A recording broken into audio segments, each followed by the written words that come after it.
What's up, y'all? Welcome back to the Reality Kingdom, where we put the real in reality or whatever. Period. Period. Pew, pew, pew, pew. I'm your host, Pharaoh. We're joined by the excited Easy, baby. Easy, you here? You get to talk Big Brother. It's been Let's Is this your first time? This is my first Big Brother. Well, okay, I did one preseason. We did our preseason draft. Okay. Type situation, but this is my first live Big Brother podcast of all time on Reality Kingdom or on any platform. I'm so hyped to be here. Yeah. Pharaoh, I need to give you your flowers because this shit is not hard. These motherfuckers are whispering 24/7, and you're up here every single night, all goddamn night. We're doing like 4 podcasts, 5 podcasts a day. I can't even keep up. I'm trying to watch like half of them. I can't keep up with the feeds, and then it's a lot going on. But we got to get it together, and it's so much content, which is why the girls better get into the content. If y'all didn't just watch the episode recap, go watch the episode recap after you're done here in 10 hours, because I'll be on live all motherfucking night. But we're here, Easy. This is a big day of feeds. This is a great one to start on. How are you feeling about the season so far? Some of the girls isn't feeling it. Waffle Wednesday is so fucking back. We kind of missed Waffle Wednesdays last season. Obviously, I will say I was being a little nostalgic. I do miss like Ashley and Rachel in particular a little bit. Just people with impeccable reads.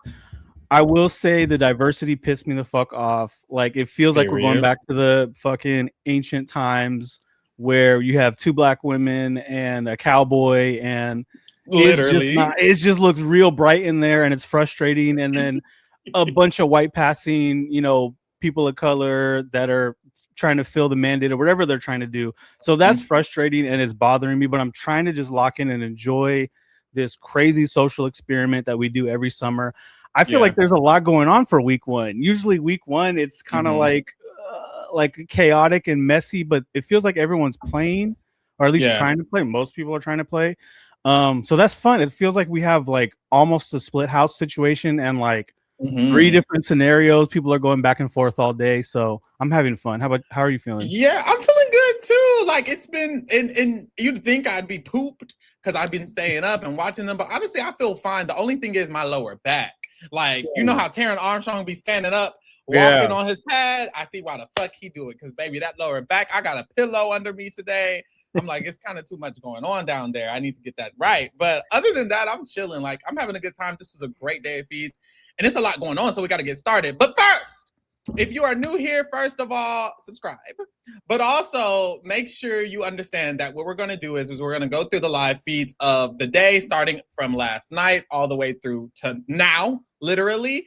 And then after that, we're going to stay on live. I'm going to stay on live. Easy can stay on live if he likes to. Some other people will hop on, and we will just continue to watch the live feeds after the update is done. Boom. I have an announcement. Uh-oh. So, hold on, drum roll. Drum roll. Actually, do we have a sound? Do we have a drum roll sound? We can have one. We got one. Explosion? We do got a drum roll. Bongo. That's kind of right.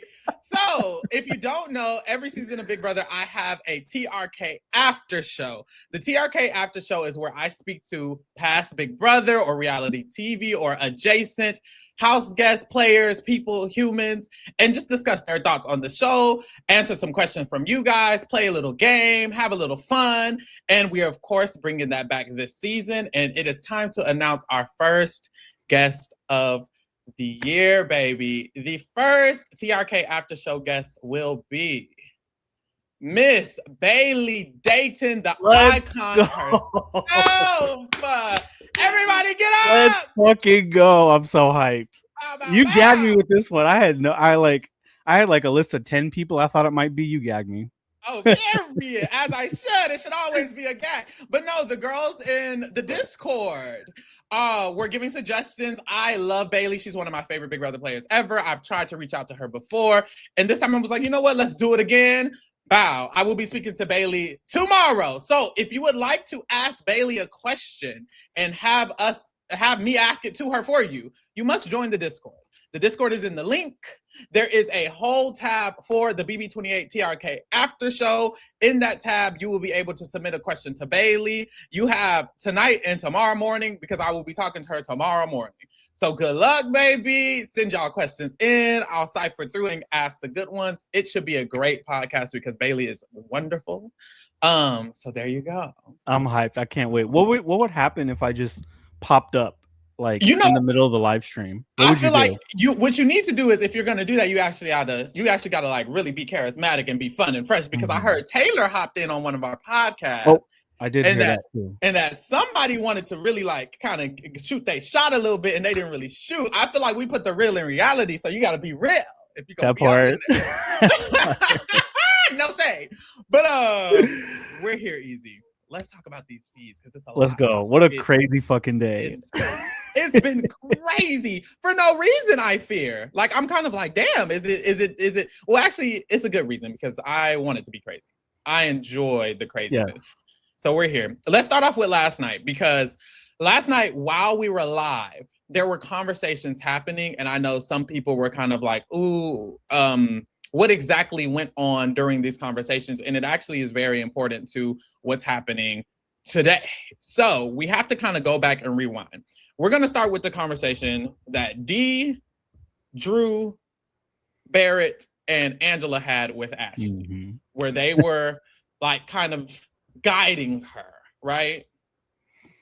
So this is what went down. No, because it's a lot, y'all. And I want to like get it right, because people on Twitter were like, wait, no, they told her to do this. Some people were like, wait, no, she shouldn't have did this. So I went back and watched it over and over again just to get a clarifying like situation. The conversation in general was them deciding they wanted to keep Ashley, pull her in. And after they decided that, they started coaching her as to how she could campaign. So Dee says, you should go to the other side and stroke their ego. You should lie to them and stroke their ego, because they're low in numbers and you could be valuable to their side, and you should lie to them and tell them that.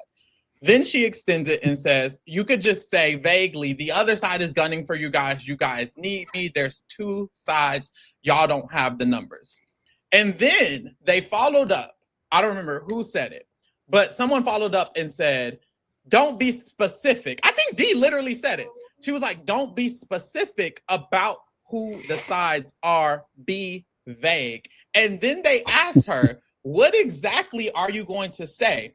And she said, I'm going to be vague. Period. Let's clear that up. They specified, don't say the names. They told her to be vague. Period.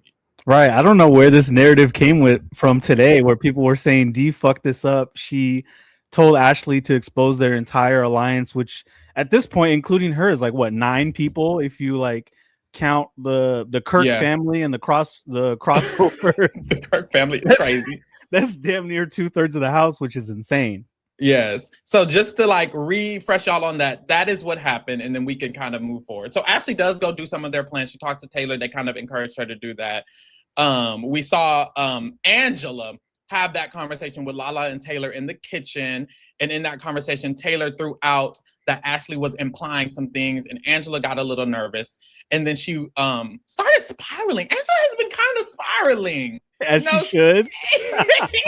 Our crack queen is back, baby. Let's go. Not you rooting for this, but no, honestly, I love the entertainment. But it's like some moments throughout the day, she's like talking to herself and she starts crying, and then she wipes her tears. She's like, you got this, Angela. And it's like, it's really taking this woman all of her energy to not spiral. It's kind of crazy. It's kind of campy, like, if we're being real. Yeah, no shade. I'm here for it. I love it, but it's really taking a toll on her. But this was kind of the beginning of that, or one of these moments. So she goes upstairs and she actually asks Dee and Barrett straight up. She's like, so what did Drew tell you? And they're like, what do you mean? And she's like, well, I saw that when Drew came up, we asked him, what's the tea? He didn't really give us anything. And then I went downstairs, and then he went downstairs, but then he came back upstairs. And when he came back upstairs, he told y'all. So what did he tell y'all? And Angela and Barrett, Dee and Barrett are like, I don't think that happened, actually. I actually think you made that up. And Dee's like, I feel like I'm being gaslit because by accident, like accidentally gaslit, because this didn't happen. Drew didn't go back upstairs at all. He stayed a little bit and then he left. He didn't go back up. I think she just saw him up there after she left and thought he went back up. But it's like that just didn't happen. She was just being very paranoid. This is confirmation, like paranoia bias. Like if we've ever seen it, right? We see her defrosting. We see Angela. Didn't you say something about Drew's eyes, even like droopy eyes? Yes. and fucking Twitter went crazy. And it's like, here we go. It's gonna happen again. And she's gonna walk down those stairs. Drew. But now it's like it could be like who's gonna get the smoke? To me, like that should be in our bracketology. Is it gonna be Jason? Is it gonna be Drew? Like, is it gonna be Rome? Rome? Right. Yeah, exactly. Take your pick. It could be any of them at this point. I have a question. What do you think of her perception of Drew? Like, she does not trust him, and she feels like he's potentially a slimy person who's gonna kind of gut them. And a part of me is like, well, I don't think I'm too mad at her idea of that. But what do you think? I think she clocked him. Honestly, I think that this whole week to me is centered around the Drew Melody relationship, right? Which is a friendship, but also a budding showmance. You can tell that he's into her. You can tell that he's attracted to her. You can tell he's been flirty with her. And Drew is making rookie mistakes, even though he has potential to be a dominant player, right? Is what it looks like. But to me, it seems like he wants his cake and eat it too. He wants to be part of this crossroads. He wants to be with the Kirk family, and he wants to have, you know, his side alliances with what are they called, the Littles, Melody and the other white girls. So it feels like he's just got his hands in too many pots, and he's overplaying and he's getting overconfident. And I think Angela's clocking that, like. And I'm trying to remind myself she's the only person on this whole cast that's been in that house before, that's been in a pressure cooker like this before, and has played a similar game and been in alliances. So I feel like she has him clocked. Like she should be kind of paranoid now. Does she need to spiral? No, it's fun for us, bad for her, but I'm here for it. I think you're right. I kind of agree. It's like he does have all of these things. And Dee like slightly mentioned it a little bit at the end of like right before we went live. She's kind of peeping that tea too. And it's like, I think it's important to consider like, do your allies have better positions or not? So I'm not too mad at her thinking this. He's getting clocked by people from both sides, right? Like we'll get into the like Mallory clocks his ass too. Like Lyric what does if she ever speaks. Right. So it's like, Shout out to Alex in the chat. Alex says, just got out of work, taking a shower, not touching grass till tomorrow. Save Taylor, fuck Devin. Shout out to Alex for being here. I know a lot of the people came in a little bit later. They kind of lagged to get in. So I just want to remind the girls, if you didn't know, I will be speaking to Bailey Dayton tomorrow. If you want to send her a question, join the Discord, because that's where you can send her a question. The link is in the description. Thank you. Bow. And subscribe. Thank you. Mallory and Dee talk because Dee has heard that Mallory is targeting her and will be putting her up. So, and that she doesn't like her. So Dee calls Mallory out about this. She says, well, girl, I heard you don't like me. You want to put me up. You want to target me. And Mallory was like, well, no, I'm not targeting you. I am going to put you up, but I don't dislike you and I'm not going to target you. I just said I'm going to nominate you. That's all I said, which she said what she said. She cleared it up. There you go. Period. I love what Dee's doing with all these social relationships. Like, how do you put up 4 people? Again, it's like with the Blockbuster, how do you put up 4 people and 3/4 of the house, more than that, probably 90% of the house isn't going to put you on the block next week. Yes. That's impressive to me. I've noticed on the feeds, Dee keeps saying that we're in the middle. I can't believe we're in the middle. She's like celebrating with Devins. And I keep tweeting. I'm like, well, no, Dee, you're in the middle. Like, I don't think that Devins and Angela are in the middle with you. And I'm almost like wondering if her perception is a little bit off or if she just doesn't give a fuck. She might just not care that they're not in the middle, and she might just be pretending with them, and she knows she's good but knows they're not good. And then the other option is, does she genuinely think Devins and Angela's in the middle? And a part of me is like, well, Devins could get nominated next week, and that's not the best thing for Dee. So I hope she isn't wrong, and I hope she just doesn't care. You know, I think she knows the truth. Like, based on her camp talks, she's like, it's gonna be me on like over everybody. She'll cut any of these motherfuckers. Like, Devins was against her on 50. Like, she doesn't owe him shit. Like, Barrett is gonna be a nice flirt man. I think that actually Dee and Barrett are positioned the best right now. I think that everybody else feels like they're either gonna get clocked or gonna get put on the block if the other side wins. within the next 2-3 weeks tops. I feel like her and Barrett are being smooth. They're good socially. They don't push too hard. They know when to shut up. I'm impressed with both of them. Yeah, I agree. After this, Angela and Chuck have a conversation while playing chess.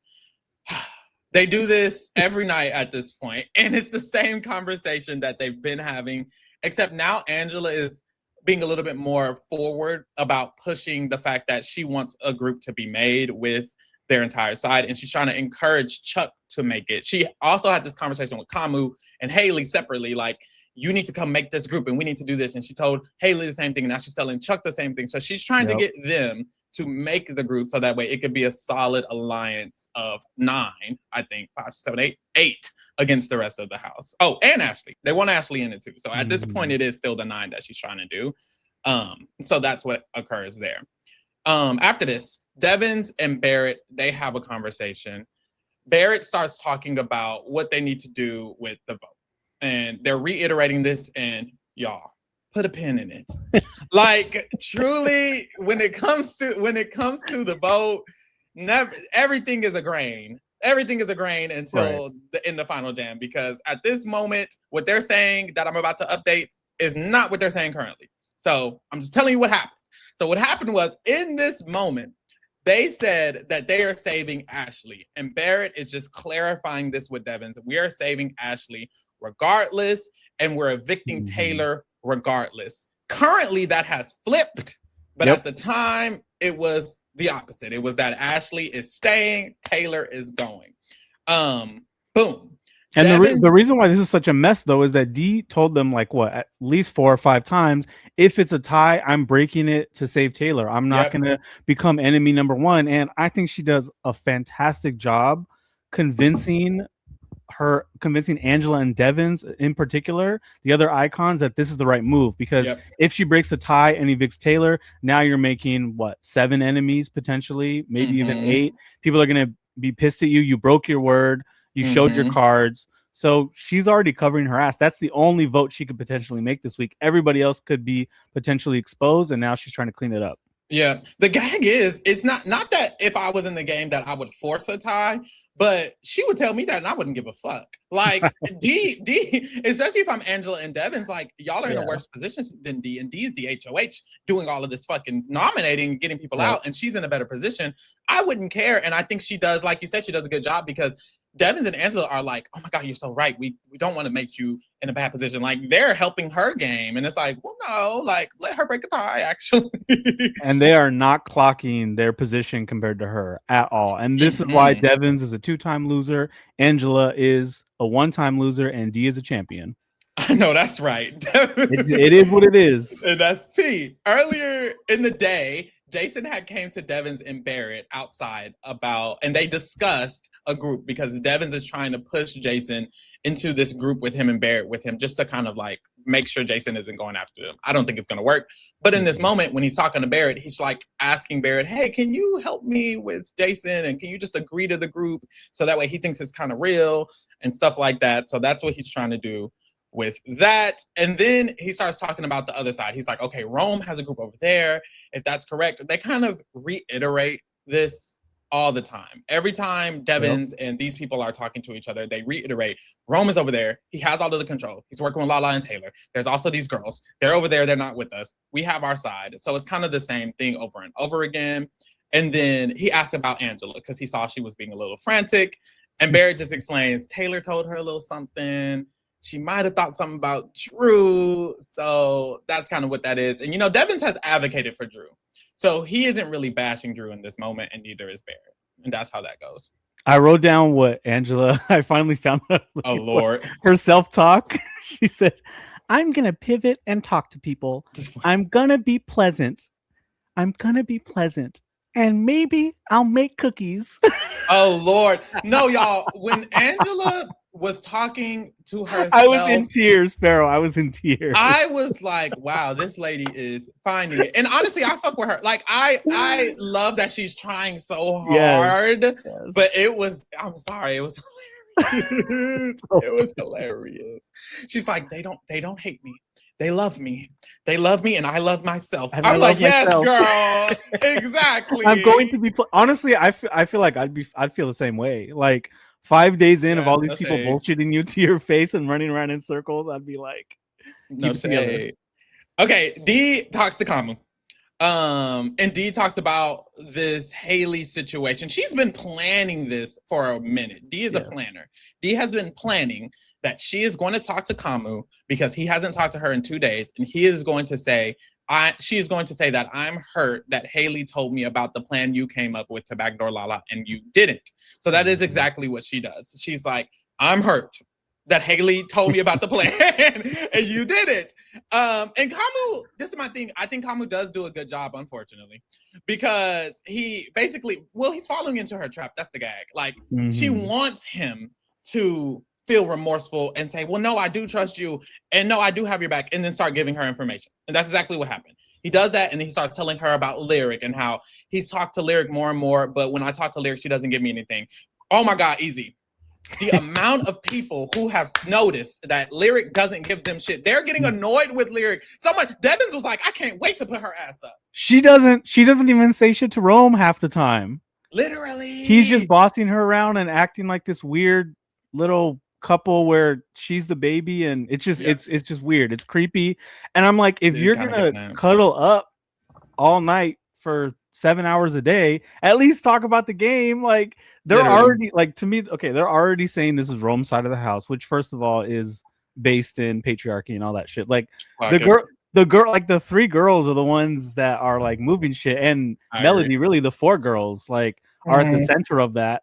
And then Drew's over here, and Rome's kind of in a corner by himself. People keep saying Yash is connected to him, but like, is he really? Like, I feel like Yash just wants to be with the guys. He doesn't really care which one.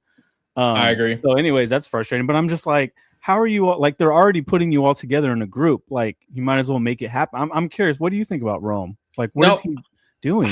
I agree. I think Rome is a case of someone who could be a good player if they've seen the show. He hasn't seen the show, so I think he does things that are like natural to what he thinks he should be doing, but they're not clean. It's very messy, in my opinion, and I feel like that's why it's coming across like as not actually control. Because that's the thing. They think he has the most control on that side. And like you said, he probably doesn't. But because they think it's like he's the biggest target. And I think that's because he's not a fan. He doesn't know that he should be hiding behind a Rome. Like, I do think the white groups are like allowing Rome to be the figurehead because obviously he's going to be the one targeted. And it's like, that's what he should be doing, if anything. But he doesn't know because he's not a fan, but he's doing something. I'd rather something than nothing. You know what I mean? Of course.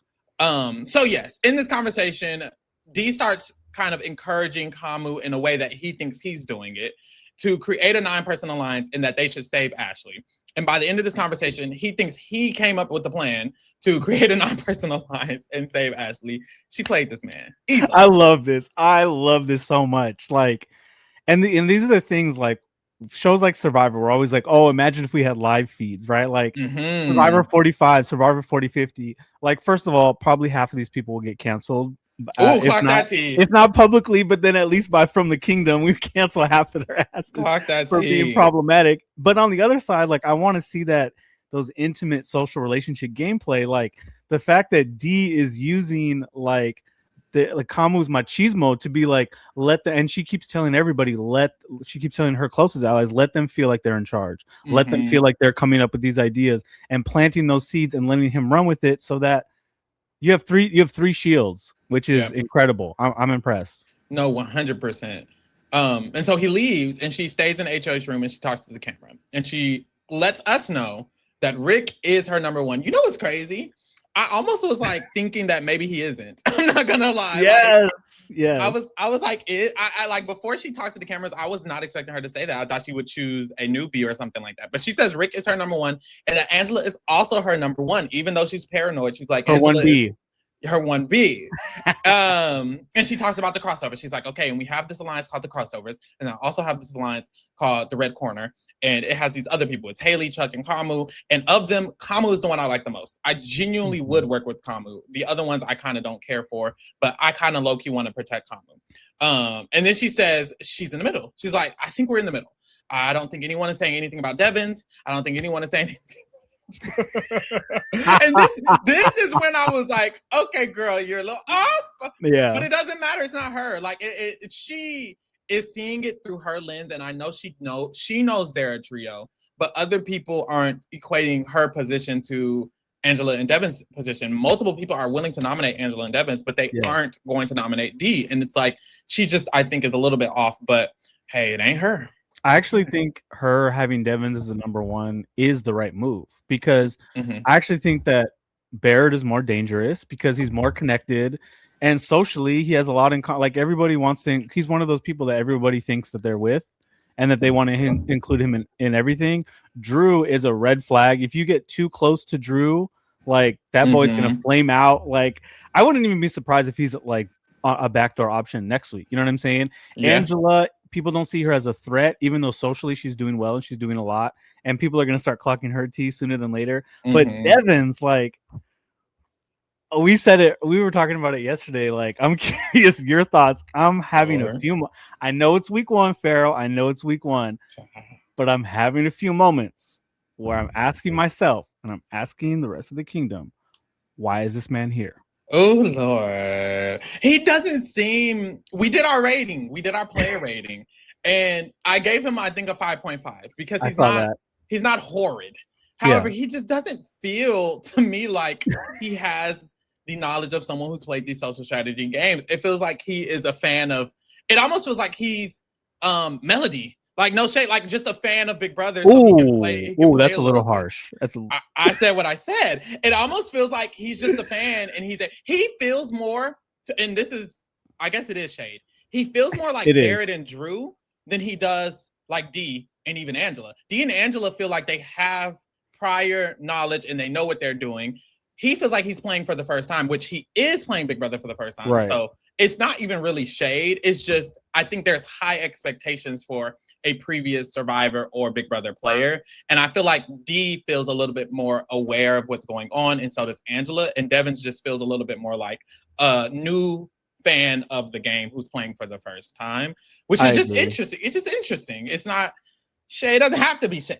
I mean, it's shade. Okay, so I'll agree with you on Barrett and Drew. I wouldn't go as far as Melody because she's making so many mistakes, but she is. I agree. I think the hard part is, like, we already got like Big Mama Suri, right? So that's true. Where else can we go? Like, if you can't get Sandra, then like those are the big names, you know. I'm like it. It just feels like, why didn't they get a winner? But I think maybe they do feel like Devins and Angela are comparable. So maybe that's why they got Devin. I think that they're both kooky characters. That was my idea, is like, let's make some good TV. I don't care. I don't think they ever care that much about the live feeders. I think they're thinking D is the strategist, as she is. She's the champion. She's the one that's going to be like that all of us podcasters are going to be love analyzing her game. And we just want Devins and Angela to do some silly shit, and we'll see like what like they almost want them to make mistakes because it's better TV. I think so. And also, like, the way they presented it, Devins and Angela were the two people who were just given to us straight up on the premiere. They're the equivalents.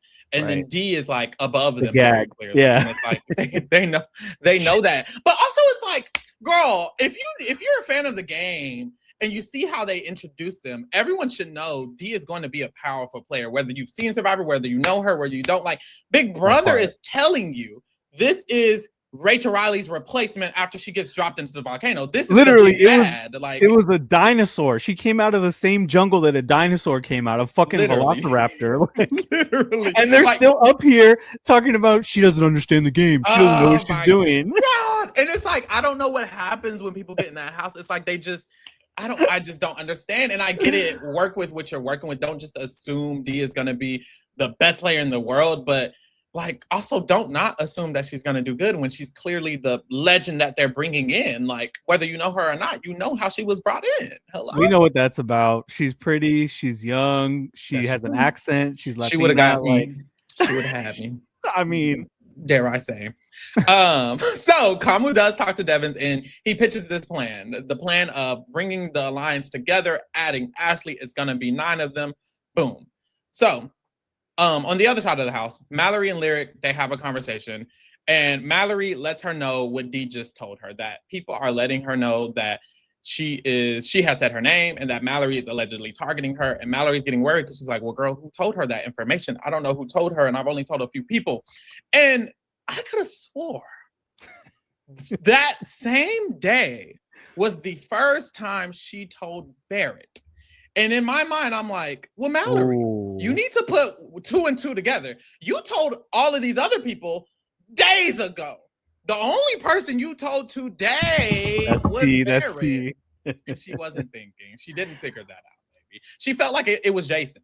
She's like, I feel like it could be Jason because Jason is slimy and he's lying, which he is lying and slimy. So I get that. Okay, Mallory, let's be real, though. She has a one-sided beef because usually people do this to house guests once they're out, but she's blaming all of her goddamn problems on Jason. Like, all this bullshit can't be coming from one place, and it kind of is rubbing me the wrong way. I get why people are rooting for Mallory, and she's already getting the underdog nerd edit in the episodes, but it just bugged me. It rubbed me the wrong way. I did not like the way she was talking about Jason. It's like, also think harder. Like, Drew and Barrett are in both sides and all 3 sides of the house and in every single conversation. That's what I'm saying. It's just a matter of time. Those feeds are gonna hit like crazy when those could get exposed. Just wait. Boom. Speaking of Drew does go talk to Dee and they discuss the plan and essentially that they like Kamu and that Kamu's gonna do it for them and pull in Ashley. So put a pin in that. Haley, one pin. Haley and Kamu comes, they talk, and Kamu tells her the plan. He's letting her know we're gonna make an 8-person alliance, and bring in Ashley to make it 9. Haley starts talking about Jason and that Jason was giving her secret after secret after secret after secret, and that she thinks she kind of has some control over him. And Kamu was like, well, I don't know that you do. Keep an eye on that one. And she's like, well, no, he was telling me secret after secret. And Kamu was like, I just keep an eye out on that because I don't think he's with you. I think he's with the other side, which he would be right. Yes. So after this, Angela talks to Ashley and Haley. And let me pull these people on the screen because there's a lot of motherfucking names. I'm supposed to have them on the screen. Wrong people. Boom. Here we go. Angela was talking to Ashley and Haley. And Haley starts talking about how she wants to save Ashley, and they start conglomerating about this whole thing that Ashley should stay, and they're all discussing that Ashley should stay together. This is when the momentum is really, really picking up. There's already been conversations prior to this stuff, but now they're bringing in Ashley in it on all fronts. At first, it was just the crossovers, but now Haley's getting in on it. They're all agreeing with the same plan. Kamu has brought everybody up to speed at this point, really, about the fact that all 8 of them are going to work together and all 8 of them are going to vote together. And Haley tells this story. And Ashley leaves, and Haley tells this story about Lala. Haley is not fucking with Lala. Here we go. Every time who's shocked? Hold on. Who is anyone shocked that Haley doesn't fuck with Lala? Anybody? Chat? Anybody? Right.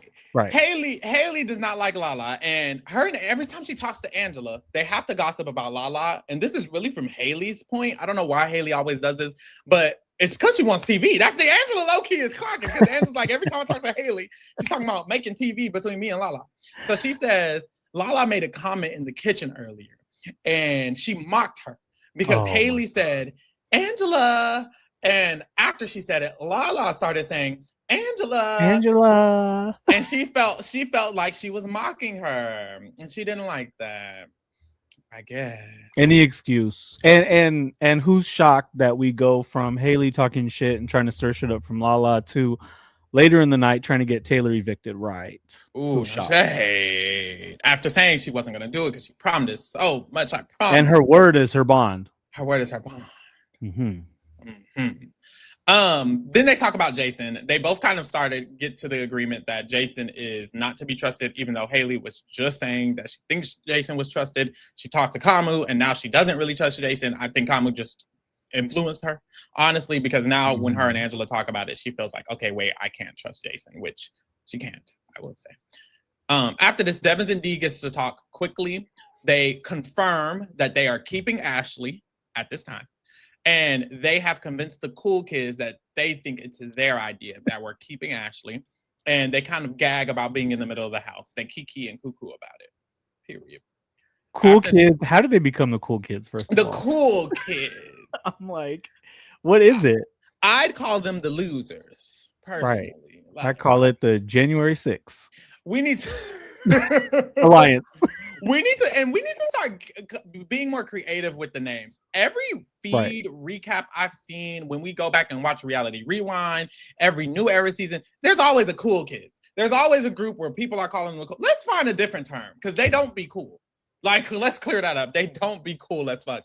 The Red Corner is a perfectly fine name. I guess they don't know that name. They should have came up with it, honestly. The Red Hat Corner. No shade. But hey, we move. Kamu, he talks to Drew, tells him the same thing. The same thing happens. And then Angela, D, Barrett come up. This is when it's really getting solidified. It's late at night. They're the only ones up. They're all outside on the back balcony era. They come to a group setting, and Kamu is leading this conversation. He's thinking he's the leader. He's thinking this is his idea. He came up with this shit. And all of the crossovers are just sitting around him like, wow, you're so smart. Girl. This motherfucking Timu Jason Momoa motherfucker is irritating. And the fact that he sounds just like Paul Abrahamian.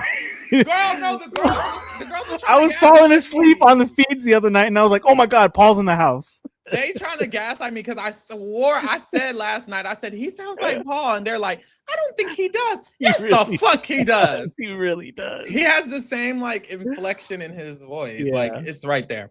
So yes, he is guiding this conversation and letting them all know this is what we're going to do. We're keeping Ashley and we're going to pull her in. And then the 8 of us are going to make an alliance and we're going to add her to it. And she's going to be our add-on, and we can lock in, and we need to vote out Taylor regardless. And we need to save Ashley regardless. And all the rest of them are just agreeing with it. And they agree that it should happen. And they're like, okay, even with Yash, if Yash loses, he can go. But unless it's Taylor, and then if it's Taylor, then she needs to go. And boom. The only thing else is that Dee reiterates, by the way, if it ties, I'm not evicting Taylor. So she consistently says that every time they talk about this. So she lets them know here as well. And they start encouraging them. We don't want it to tie. We want Melody and Mallory to flip. So that way we're not in that situation. And they talk about how Kamu and Drew, they go off and they talk about how they need to last minute flip Mallory and Melody to vote with them at the eviction. But y'all, none of this matters currently, because right now this isn't the plan anymore. I hated this. I mean, Kamu feeling himself with all his betas and submissives of an 8-person alliance in this shit. But it's like, again, because the times where I feel like the better strategy would have been, don't tell Ashley shit.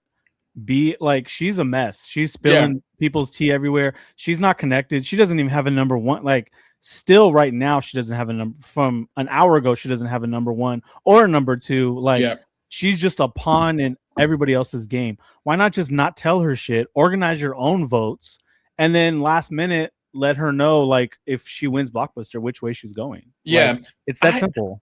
I agree. I don't think the tell Ashley plan was that smart. It was weird because it almost felt, I want to say it almost felt a little Survivory, but maybe I'm just associating it with that because of the situation. It just felt like, oh, we can bring this person in on the vote and then move forward. And it's like, well, it's not that simple with Big Brother. You're living together.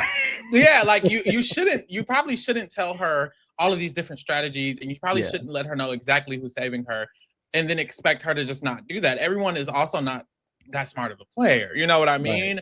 Right. And that's another difference. I feel like in Survivor, 90% of the cast is a fan, 10% of the cast is not. And in this situation, it's almost the opposite. It's almost like you're working with a bunch of people who actually don't know what's going on, and only a few people know what's going on. So you can't do this like Dee, because it was Dee's plan. It was Dee's kind of advocation for it when they were talking. And I feel like in Survivor, someone who wants to stay would just do it and would shut up and probably would just vote with them and move forward. But this is Big Brother, and Ashley is not a Survivor player. She's a Big Brother player, and they aren't as smart all the time. And you know how you can tell they're not fans is Rick Devens walked in and everybody looked around like, who the fuck is this? Bro, let's talk about real quick segue to the episode. Stop bringing in these past house guests that are legends of the game to this cast, it's embarrassing how we walked in and no one moved. They were looking like, who the fuck is this old man? Right. And it's honestly, it just feels weird for Howie. Like it feels weird for Howie. It feels weird for Will. It was weird when it happened with Devin. Yeah. It's weird with Enzo. Like it's weird. Why did you cast? It's awkward. It's so awkward. It's cringe. Why did you cast this cast and did this twist? This should have been a BB23 twist where everyone knows the past house guests. Or this cast should have just been fans. Like, what are we doing? Connor said Howie look a mess. He looked like how he always did. If you ask me.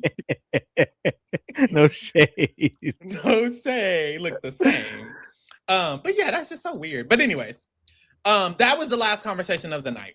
We get to this morning and girl, shit starts happening. No shade.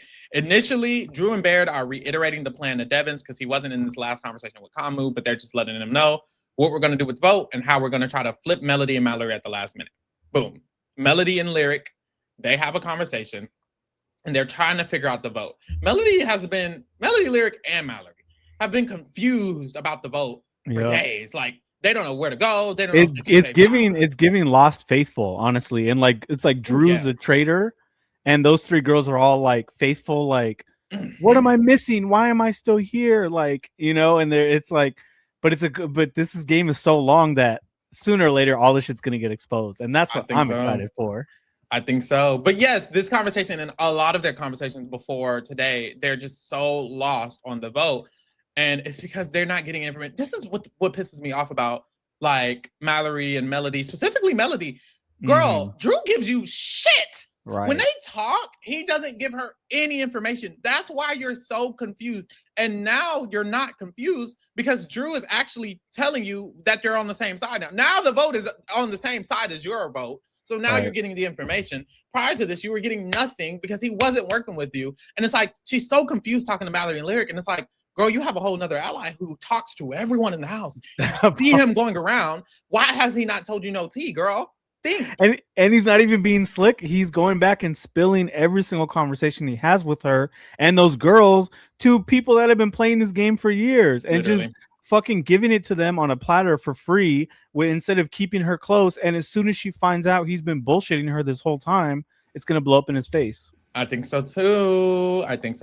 So Lyric goes and she talks to Rome, and Rome is telling her that he's evicting Ashley. You know what pisses me off about Lyric is that Melody and Mallory, a lot of things, but Melody and Mallory will ask her, so what is Rome doing with the vote? Yes. Rome is very clear to Lyric about what he's doing with the vote. But every time they ask her, she says, I don't know. She goes, yes, you do. He just told you, girl. So frustrating. It's giving like she does kind of remind me of Rubina coded a little bit. Lord. It's like if you put Chemo and Rubina and T-Core in like put them together in one player. You know what I'm saying? It's just like and I get it. She's paranoid. Like she says to Rome several times when they're laid up in bed, like, you're the only person I can trust. I don't know who to trust. Then she tells, Mallory, you're the only person. Then she tells Jason. I don't even know. Like, I'm assuming it's Rome because she's falling in love with this dude. But Lyric's issue, and this was my fear when we were doing the preseason and we were doing the draft. Her issue is, I believe she is afraid. Like, she is timid, and it's like Lauren. It's like Lauren. It's like Haley Brocker. It's like they're too afraid to stand up for what they genuinely think and feel they should do. Because even today, we'll see it later, she has an opinion on what they should do. She has an opinion on where they're at in the house. And she doesn't stand strong on it because she's just afraid and she's just too timid. And that was my fear of her as a player. I'm like, are you going to be too inactive and too timid to really put your foot on the gas? And it's like they like to cast these archetypes like Lauren, and Lyric, and Haley, where it's like either they're too young. How old is Lyric? Is it her age? Isn't she a lawyer? Like, no shade. 25, I think. I think she was like the youngest lawyer. She was 23 when she got it. So she's probably like 24, 25, which honestly, she's a little too getting a little old, because Lauren, I think, was like 22. Haley was 21. Like, they are very young. I understand with age, you get a little bit more confident in your, what you can do. I don't even think it's an age thing, because Rubina's in her 30s, and we saw a lot of that similar behavior. I think it's just like a maturity and a confidence thing, really. And it's like, I get it. This shit's a pressure cooker. Like, you're also on. I feel like she's thinking a lot about how her relationship's being perceived. Also, right today she was talking about, oh, my grandparent, like my grandma's watching this. Like, I don't want to. You know what I'm saying? Like, the kind of perception of her being in an intimate relationship with a fucking camera like 3 feet above their heads in the bed, like, you know what I mean? And that's like clouding her judgment. But like, ironically, she's probably in the best social position than a lot of those girls in the middle. I agree. Dee and Haley have a conversation, and they discuss the new group. They discuss Angela being a little paranoid, and they said that they need to keep it under control, make sure she's good. You know what's weird about Haley to me, in my opinion, is I think she's actually like one of the more active players in the game. She kind of talks game often. A lot. Yeah. It just does not work. It's just people don't like her. I don't like her. Like, same. How, like, no, how can you watch? Like, she just has a negative energy. And she's just, I mean, anybody that says like I'm a guy's girl, like, red flag. Like, I understand that's probably rooted in trauma and stuff like this, but she's just mean. Like, she's mean and she's pushy, and like, I'm all for like a great villain, like Mickey Lee last year, R.I.P. R.I.P. Mickey. But like, that kind of character and archetype was so fun. Like, we were being fed so good with Mickey last year because she was rootable. She was someone that, you know, isn't a bad person, but gets HOH-itis and does crazy shit. But like, can tell she has a good heart and genuinely like cares about other human beings, probably in real life. Whereas with Haley, it's just like, I wouldn't want to be around this girl for 5 minutes. I don't want to be near you. I was watching her on feeds because she starts to talk so much game, so I'm required to finally watch her on feeds. Right. And she is like, she's one of those people who joke around by being an asshole. And like, that's not funny to me, but I guess it's funny to her. Like, somebody will walk by and she'll be like, "Ugh, it's you again." And it's like stuff like that. Fun banter. There's nothing wrong with fun banter, but it's like her only banter is like degrading and kind of being a little bit rude. And it's like, oh, that's all you got, girl? Like, be funny in a different way. Like, right. Like for me, I'm like, with my homies, I will joke around like that, but that's like with like 4 people, not with like 17 people. Right. Also, the way she jokes with Kamu, because we need to be honest about this, because I think that she's feeling him. I think she's attracted to him. I think she's like feeling some frustration, you know, some pent up. There's some tension there where she's like poking at him like verbally a lot more than everybody else and teasing him real hard, and there's some flirting going back. So keep an eye on that, you know, because there also was some flirting with Chuck as well. So that could be interesting. I think it was actually this conversation. It was either this conversation with Dee or a conversation with Angela. She mentioned, like, she got distracted thinking about Kamu because they started talking about Kamu, and she was like, "Oh no, they were talking about Rome," and she was talking about how at the beginning of the game, her and Rome were flirting. She was like, "I mean, I didn't really flirt with. I mean, he says that I said he's the finest in the house, and really that would be Kamu actually." But anyway, we can put a pin in it.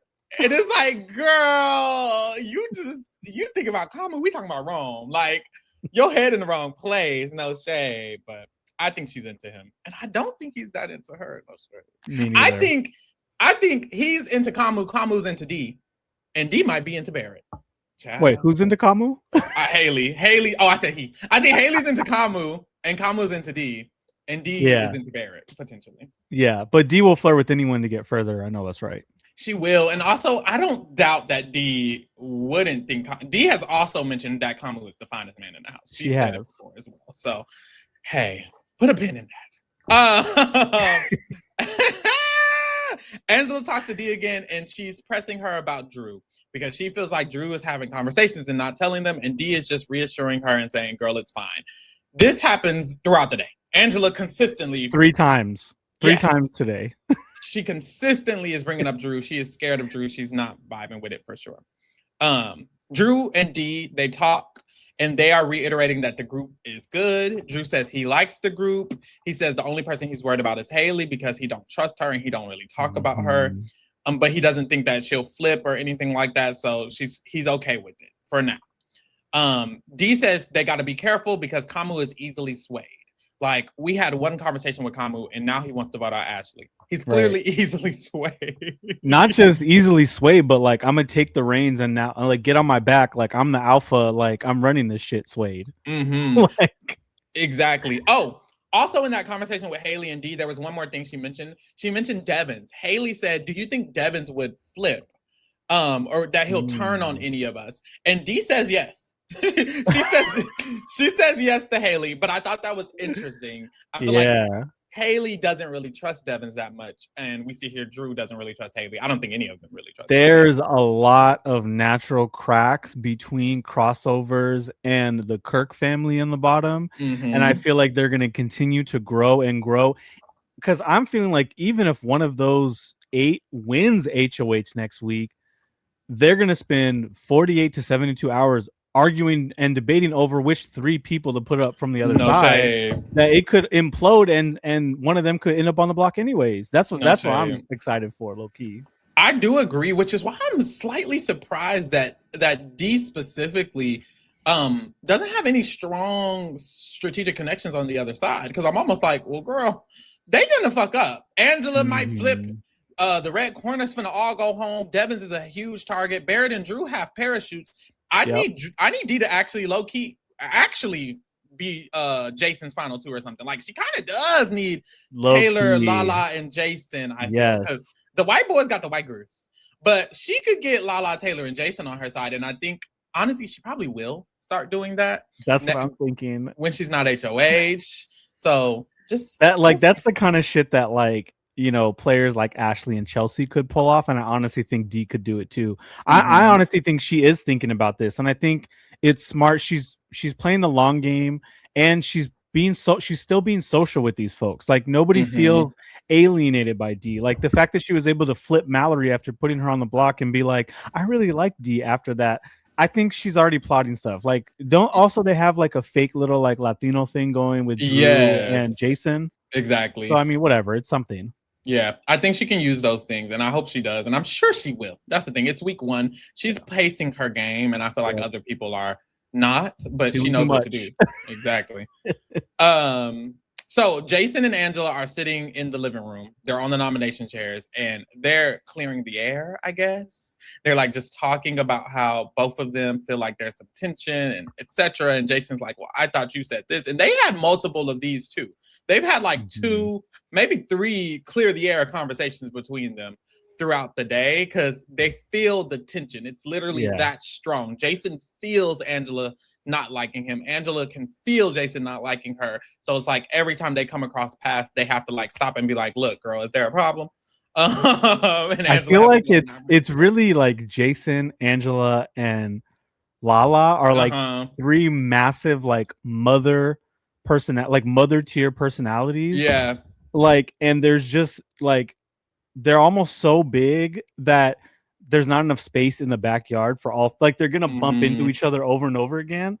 And honestly, if Angela was smart, she would stop playing in Lala's face and stop playing in Jason's face and create, like, where's her parachute? No shade. Who's gonna protect Angela when this shit implodes? Like, you think Dee isn't gonna toss her to the wolves? Like, of course she will. No shade. She should. And honestly, it's the issue is that it's obvious Angela is not with this side of the house, and it's obvious that Devins isn't, which is why they're the ones who are going to get nominated. Dee has made it ambiguous enough, and Barrett and Drew are always socializing with the other people. The only ones who are obviously over here are Angela and Devins. She doesn't do enough like disguising herself with the other side. She was doing it at first, and it just slipped and slipped and slipped, and now it's like, well, girl, we're putting Angela up, you know?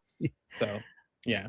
Dee and Barrett, they have a conversation, and Dee lets him know that Haley has made a comment about them being canoodled together a lot. And she's like, well, we got to put a pin in that a little bit. she says, there's so many pins to go around, Pharaoh. She says, we got to come back to that a little bit, because us continue to do that, people are going to start getting suspicious. So let's just hold off on it. Let's not cuddle as much. And they did a good job. I don't think they cuddled at all today. Thank God. They need to stay away from They were in the same room, but, you know, 3 feet apart. And also, Barrett has been leaving a lot of stuff in her HOH room accidentally. He left his bottle, he left his hat, he left his shirt, he left his pants, he left his drawers. it was a lot going on. So, so yes. Boom. After this, D starts speculating. She's like, is Kamu in Rome? I think Angela's rubbing off on D because D has gotten paranoid this last like 2 days. She's like, right. Is Kamu in Rome playing us? Like, is Kamu and Rome working together, pretending to pee on other sides and playing us? And Barrett's like, I wouldn't give them that much credit. He's like, I don't think. I love that from Barrett. I love that from Barrett. I think Barrett has the best understanding of people's intelligence level. Like, people think Rome is doing a lot more than he actually is. And I think Barrett is aware, like, he's smart, but not that smart. Or like, people think that Kamu is doing it. He's like, Kamu's smart, but not that smart. And Ashley, and even the Ashley thing where they're like, Ashley wouldn't tell. Barrett's like, I think Ashley would tell. I don't think she really is with us. Like, he's aware of a lot of things. So and he clocked like Ashley would tell, and she's not the smartest game player, but if your life is on the line, why wouldn't you just spill whatever tea you have to save yourself? Like, exactly. He's like, let's not overthink this. Yeah, exactly. So he's smart, and that's how this conversation ends. They just agreed that they're going to separate a little bit. After this, Kamu does talk to Jason really quickly, and he is pitching a late night crew alliance, the night crew.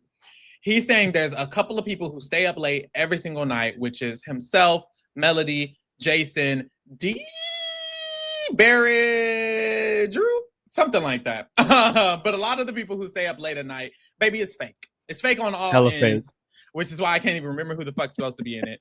But he says later on he's going to talk to Melody about it, and he does talk to Melody about it later on. He starts talking to other people about it. So there's going to be a fake alliance made, maybe, called the Night Crew with Kamu and a bunch of other people. So put a pin in it. My thing is, if you're gonna make Jason enemy number one, just leave him over there. You don't need to like do, because you know he's gonna throw that. He's gonna put on a show at a veto ceremony or a nom ceremony later if you pretend like you're including him in shit when you have no intention of doing so for real. Exactly. And for the people who might not recall, yesterday, Haley let Kamu know that Jason was going to put him up as a pawn, and he did not like that. And I feel like this is his way of like mitigating that. He wants to like do the same thing Devins is doing, create a fake alliance with Jason so that way it can mitigate it, which I don't think really works because it is obviously fake. I don't know why Devins, and once again, Devins is playing like Kamu. Devins and Kamu are using the same strategy to mitigate someone targeting them. And it's like, Devins, you shouldn't be using the same strategy as Kamu. Like, you should be above that. Like, I don't think it works to just pretend to immediately go to Jason the next day and make a fake alliance with him and Barrett. Why the fuck would Jason be loyal? Jason knows it's fake, just like y'all know it's fake. Just create a relationship with him. Just start hanging out. Just be social. Exactly. Find out more about his life. Like shit. Literally, like that's it. Making a fake alliance isn't going to work, baby. Like they're playing the same game. Kamu just talks more than Devins. He's just more annoying. I also feel like people should be more real. Like, I think in Big Brother, people value honesty and truth, obviously. And I think Dee does a really good job at this. Dee is real. Like, she's not going to lie and say she's not saving Taylor in the tie. Right. She's just going to tell y'all I'm saving Taylor in the tie. And I think that's very helpful. And I feel like, honestly, what the best strategy is for Kamu to go up to Jason and be like, honestly, I heard you was going to put me up as a pawn. Yeah. I don't want to put you up as a pawn. And I don't think you should put me up as a pawn because you're actually one of the people who I felt like I was actually wanting to work with. I was thinking about you. I was thinking about people like Lyric because now we're talking often. I genuinely enjoy y'all. Y'all were never on my radar. So I don't even think it's right for you to be putting me up as a pawn. Like, be real. And I think that could clear it up way more than the fake shit. He doesn't give a fuck that there's a fake late night crew alliance. That part. And it's like, then you put them on the back foot and it forces Jason to react, like, and he doesn't have time to go back and talk shit about you. He has to react right there in the moment, and you're going to get some sort of gut reaction that's probably going to be more genuine than if you act fake with him. He's going to be fake back to you. And like you mentioned, Dee, I really love how she doesn't overpromise. She doesn't commit to things that she's not ready to commit to, and the other person that does that well is Barrett. That's true. That's very true. And I think that's also really important because Haley has lied to Taylor. And then she has to go back on this lie, and she's so worried about it. She's so concerned about it. And it's because she fucked up by promising that to begin with. You probably should have never even done that, you know? Well, because if she was in Survivor, she'd be in the Honor and Integrity Alliance. Oh, so. Lord. And it wouldn't matter. That's another thing. Like, it really just, Big Brother is a different game. You have to be specific, you know? So Ashley gets on her campaign tour again, and this if you want to call it that, if you want to call it that, well, it's actually doing the opposite. What's the opposite of campaigning? Well, she's still campaigning to send herself out of the door, because this is messy, messy, but entertaining, fun feed, but entertaining. They're upstairs in the little nook that hangs over the kitchen in the living room area. Mm-hmm. It is just her and Mallory at first. And she is telling Mallory her campaign. Remember, the crossovers encouraged her to go to the house or go to the other side of the house, make them scared, make them nervous, cause a little chaos, and say things, but be vague and don't say the names. Yeah. Instead, Ashley was extremely specific. Yes. She said, girl, it's bad. Like, there's a whole other side of the house. They're coming up to me and telling me that they're going to save me with the votes. Mallory was like, oh, wow, wait, what are you talking? She's like, yes, girl, it's Drew, Barrett, Angela, Devins, D. D can't even vote, but it's D as well. D's actually going to campaign for me. She can't even vote, but she's going to campaign for me to stay D as well. Yes. Kamu, Haley, and Chuck. All of them came to me one by one and told me they're working together. They're going to save me with the vote, and they're coming after y'all. That's the group. That's the motherfucking group. Y'all, she was so specific. And the girls on Twitter, I'm sorry, I don't know what was. The girls on Twitter was like, wait, no, they told her to do that. They did not tell her to do that. But they did fuck up in the way they approached her and talked to her about it. Yeah, like, they did. I hate, it was so cringy. She was sitting on that couch last night, and it's like Angela, right? And then it's like D, and then it's like Barrett, right? And they're like all sitting back like, so how do you feel about like if we tried to like, you know, like save you, like get the votes together, you know, like us and literally maybe a few others. And she's sitting there like just say what you mean.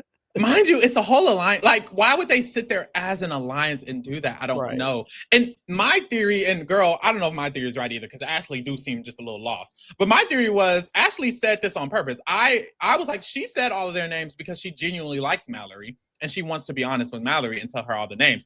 She repeated back to the crossovers that I'm going to be vague. And then she wasn't vague. And then fast forward to later tonight, she lies to Angela and Haley about this. She tells Angela and Haley that I didn't list y'all's name. I listed the other people's name. So I do think she was intentional. I think she purposefully listed their names to make Mallory and Lyric and even Melody aware of what was going on. I could be wrong, but the fact that she's lying about listing their names, I don't know. I want to give her credit, but then she might not need none. And then like an hour and a half ago, she's in the living room, like kissing Haley's ass, talking about they have a final two, talking about like me and you to the end, talking about like we're gonna save you, like don't listen to shit Melody has to say. Like, yeah, I don't know. I don't know either. What's going on up there with Ashley. I have to not give her that much credit, if I'm being honest. I have to just say she accidentally listed the names, or she just listed the names and she didn't know. But I'm just like, girl, why did you list every single name multiple times? Shout out to Alex. Alex says yes. They was like, oh, it's all going according to plan. Motherfucker, what? And they exposed our whole week. No shit. Now you're gonna be watching from home. No shade. No, like this was not first boot down. She shouldn't have done it this way. But it's once again like the crossovers literally did tell her to go do it, but just not this. She's not savvy enough. She's not smart enough. She didn't do it right. Honestly. If Ashley had just picked a side, right? Like if she had told him, yes, I'm down, let's get it. Right. Like, I guess I'm number 9 in your 9-person alliance, but fuck it, at least I'll be here on Friday. Right. Then just do that. Or if she picked the other side and said, fuck them, I don't trust them. Like exactly. But she's playing both sides from the block, and it's just insane. That's literally the problem. And we'll get to it because it's specifically the Melody conversation where I'm like, well, girl, you fucked up because you're not declaring you're on the right side. Right. So yes. Just to clarify to you guys, she listed the names to Mallory. Lyric comes up in their mid-conversation, and from what I saw, she did not relist the names when Lyric was there. I don't think Lyric ever got the exact list of names. From my understanding, Mallory got it. Lyric came up and they were mid-conversation, so she never got back around to listing all 7 of the names to specifically Lyric. This doesn't really excuse much because she still said a lot. She still said that a lot of them are there. And she said, no, she did say, I have Barrett, Drew, to Lyric too. These girls, because we'll get to it. Lyric and Mallory don't do shit with this. At this point, everything was spilled. Not just that, but last night, her and Taylor's one-on-one, that's when I was really gagged because I flipped to the camera where they were upstairs and they listed that whole fucking Taylor clocked the whole alliance last night before all this chaos even happened, went downstairs, like we talked about, told Lala in front of Angela, and like that's how this whole thing started. So I think Ashley's just gonna say whatever to whoever. I think so. And y'all, I lied. She did relist the names to Lyric. She did. So at this point, Mallory and Lyric have all of the names of the people that are going to vote for Ashley to stay, and came up with her saying that they're on the side and the other people are not. So there's that. I'm expecting things to get activated. Yes. If not Lyric, Mallory. If not Mallory, Lyric. If they're not even that urgent, at least Lyric will tell Melody. At least Mallory will tell Melody. At least they'll tell Rome. Something. Someone. One of you motherfuckers. Someone. Like, anyone on the left side. Do something with it. Let's see if it happens. Lyric talks to Melody. They talk about the vote. They start talking about, well, what is Ashley saying? Lyric says, well, Ashley thinks she has the votes. Melody's like, okay, well, what are we going to do? Lyric doesn't say anything. They start talking about what are we going to do between Yash and Taylor? Lyric doesn't know. Boom. Drew comes up. When Drew comes up, they disperse. They don't get to talk more about it. Melody keeps reiterating, I think everyone's voting out Ashley. Lyric doesn't say anything. I'm like, maybe she's processing. Right. Put a pin. Barrett processing and Drew for 6 hours. Like, Jesus. Barrett and Drew have a discussion, and he tells Drew that Rome pulled him to the side, and he's telling him that Ashley is going home no matter what. And Drew is trying to encourage everyone on his side of the house to just go for HOH. He's like, by the way, I think we should go for HOH. If we're going to do this, we need to go for HOH. Which makes sense, because if you're going to put a line in the sand and just blindside everyone, then you should go for HOH. And so that's what he's trying to encourage. That's an argument I've been having with people on Twitter and in Discord all fucking week. Ooh, really? This whole, let's throw the first HOH so you don't have to get blood on your hands. No. Throw the second HOH because then more people are going to... What are we talking about? Y'all, you're in a house of 17 people. Next week, it's going to be 16. Yep. If whoever has HOH has to nominate 3 people, maybe 4.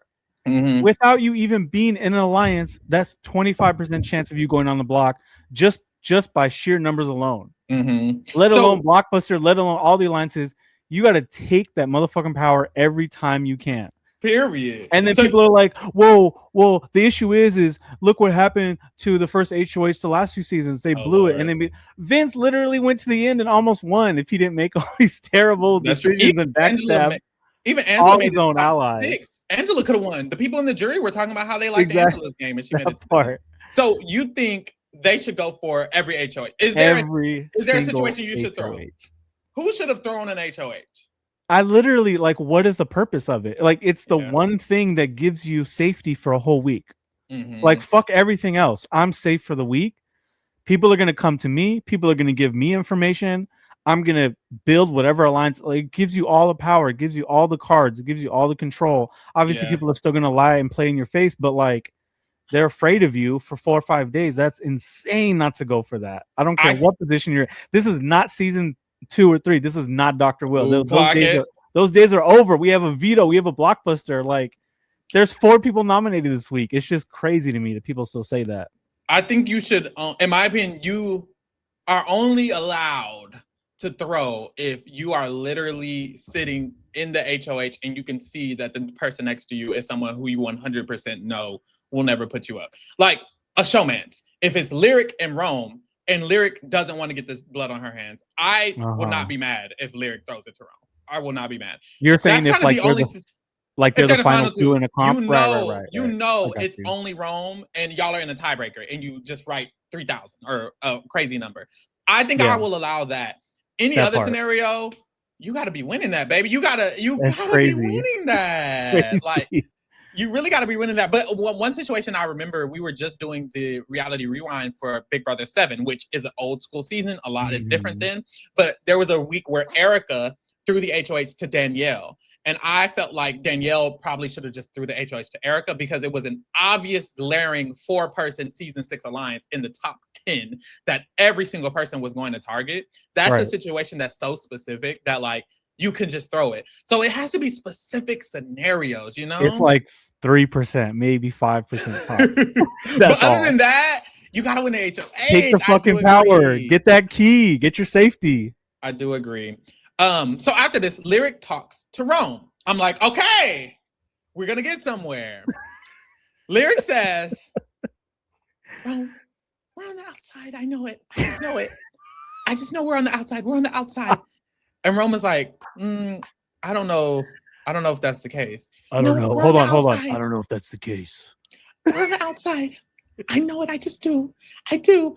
And Rome was like, you're getting more and more paranoid. I just think it's giving paranoid. Like, I don't know. You said it, and he made a good point. He said, you've said that 3 times and you've given me no reason. So I thought she was going to give him the glaring reason that Ashley just told her. But instead she says, do you think I look pretty today? Girl! And then he leaves the room later and she goes, I'll miss you.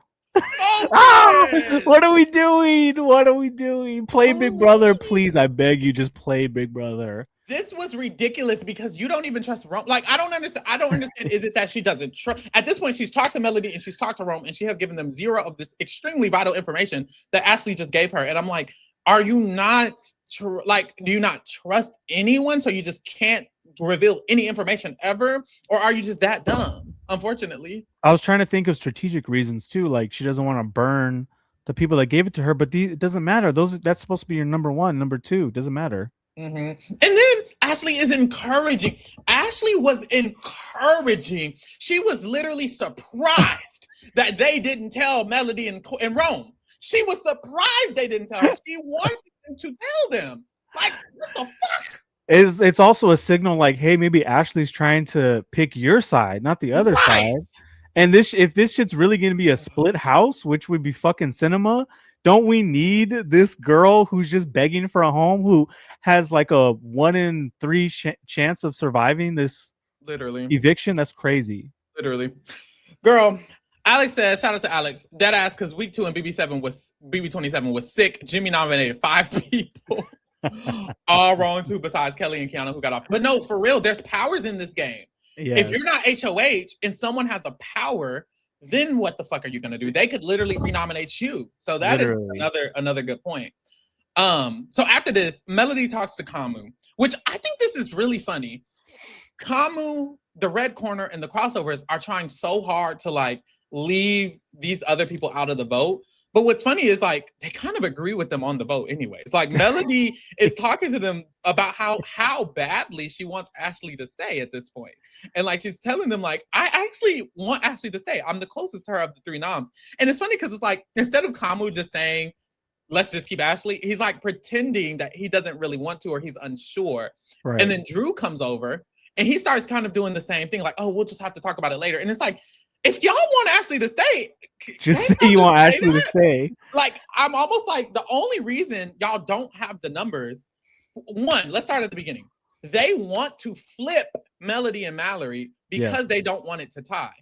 However, just Melody and Mallory already want to do what they want to do. So it's like, you don't have to flip them at last minute. You could actually just tell them, let's just save Ashley. And then they do it. And then actually, we wouldn't even be where we're at right now with Ashley having exposed you guys. And then now Ashley's going home. Literally. Yo, Pharaoh, I feel like it's one of those situations where they're playing ping pong with each other, trying to figure out what the other team wants and doing the opposite.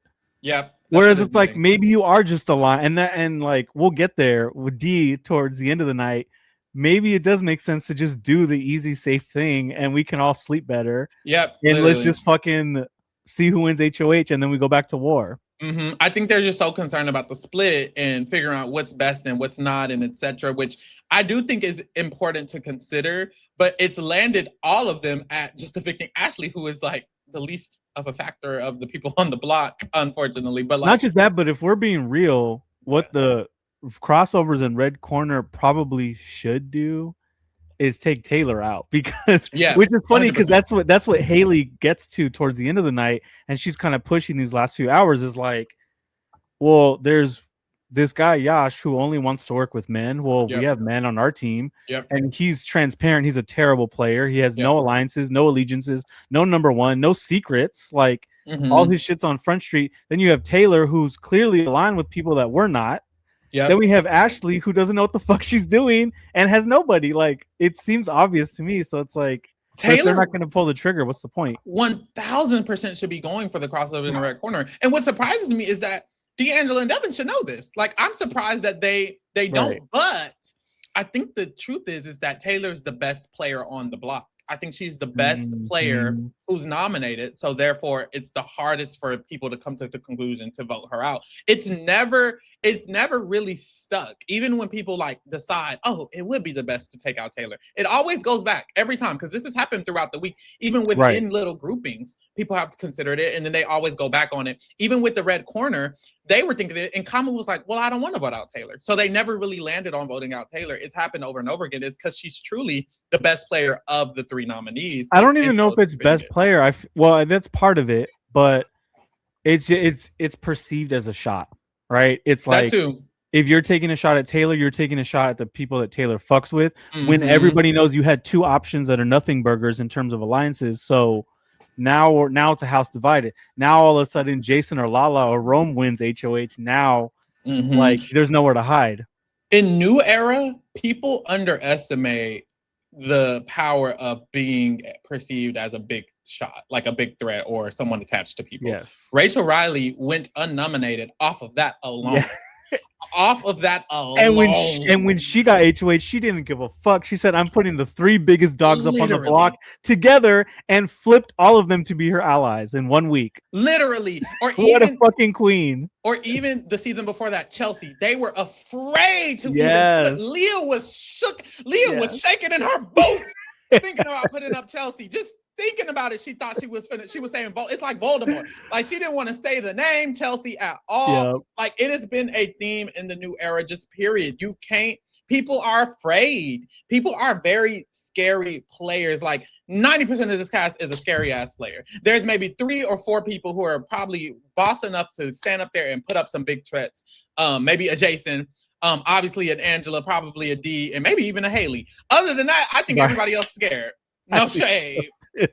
No shade. I mean, I could see Lala doing it, but oh yes, I see Lala. The thing, Lala wants to be. I think Lala wants to be smart and bold at the same time. So instead of putting up Angela D and Devins, I think she said she wants to nominate Melody as like a pawn, and like someone else as a like pawn. Haley and Kamu. Yeah, so Devins. It's like I think she would be willing to do it, but she wants to play as smart as possible. But sometimes it's smart to just put up the bosses. It shifts. I mean, because you all talked about it on one of the podcasts the other night, it shifts the entire dynamics of the power structure of the house. Because whether they like it or not, the 3 people on the block have to campaign against each other. Yep.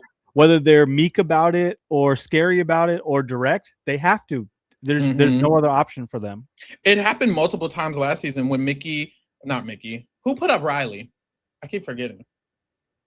Rachel.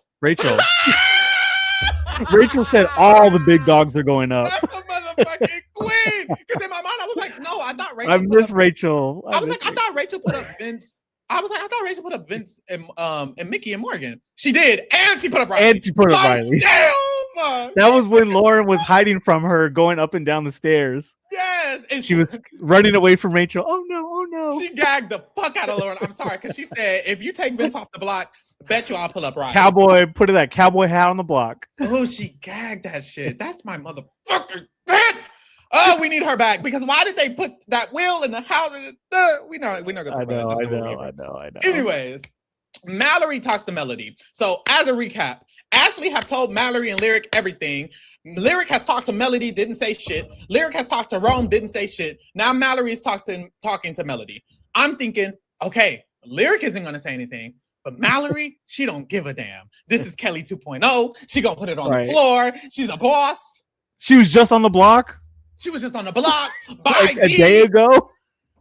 So this is cut to Mallory doesn't tell her shit. They talk about the vote. They talk about, wait, everyone's voting out Ashley. They reiterate it. Mallory doesn't correct her on any of the information. Mallory doesn't bring up Ashley at all. This is my theory on Mallory, though. Mm-hmm. Mallory don't like Melody. I think she don't trust her. I think Mallory genuinely doesn't really trust Melody. But also or Drew. Right. So I think that's preventing her. But also, I also just think she didn't find the concern in the sentence, because she talks to Lyric and she doesn't tell Lyric. They don't talk about it either. And it's like, okay, so you just don't think this is urgent information, which it is. She doesn't push stuff. Like her reads are a little bit better than Lyric's, generally speaking. I think also once you've been put in danger, it changes your perspective. But I'm like, like, you were just the outcast. Like a few days ago, we were saying, oh, week 1 boot by, like, let's start talking about week 2. If Mallory doesn't win that veto, she's out of here. You were in that position. Like, have a little bit of self-awareness to be like, I gotta shake some shit up. I got a lot of fire under somebody. At the minimum, spill what I know. So that was very frustrating to watch. I agree. So yes, nothing comes from that, which is surprising. Haley, she talks to Angela and they discuss how Rome is a thinker. Angela has been telling people this over and over again. Rome is a thinker. He'll sit back. And mind you, she's talking to Rome on the feeds right now, which is hilarious. But she'll be like, he'll sit back and he'll stop talking and he'll just. And when he does that, you know he's thinking. He's not talking, and usually he's loud. He's observing. Very quietly. Yes. Which, I mean, clock that teeth, girl. Do what you got to do. So there's that. Melody, she talks to Drew, and once again, they talk about the vote because Melody is so concerned about the vote, and Drew just tells her, let's figure it out and whisper to each other before the eviction. Just whatever I say last minute, I'll just tell you. I'm like, girl, why the fuck?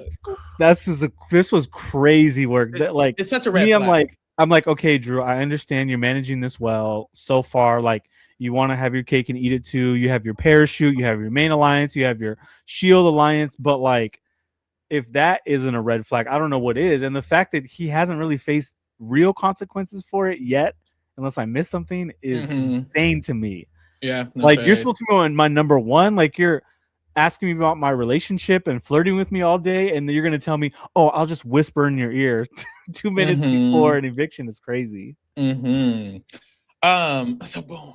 After this, we see Angela have a cam talk, which you kind of went over earlier.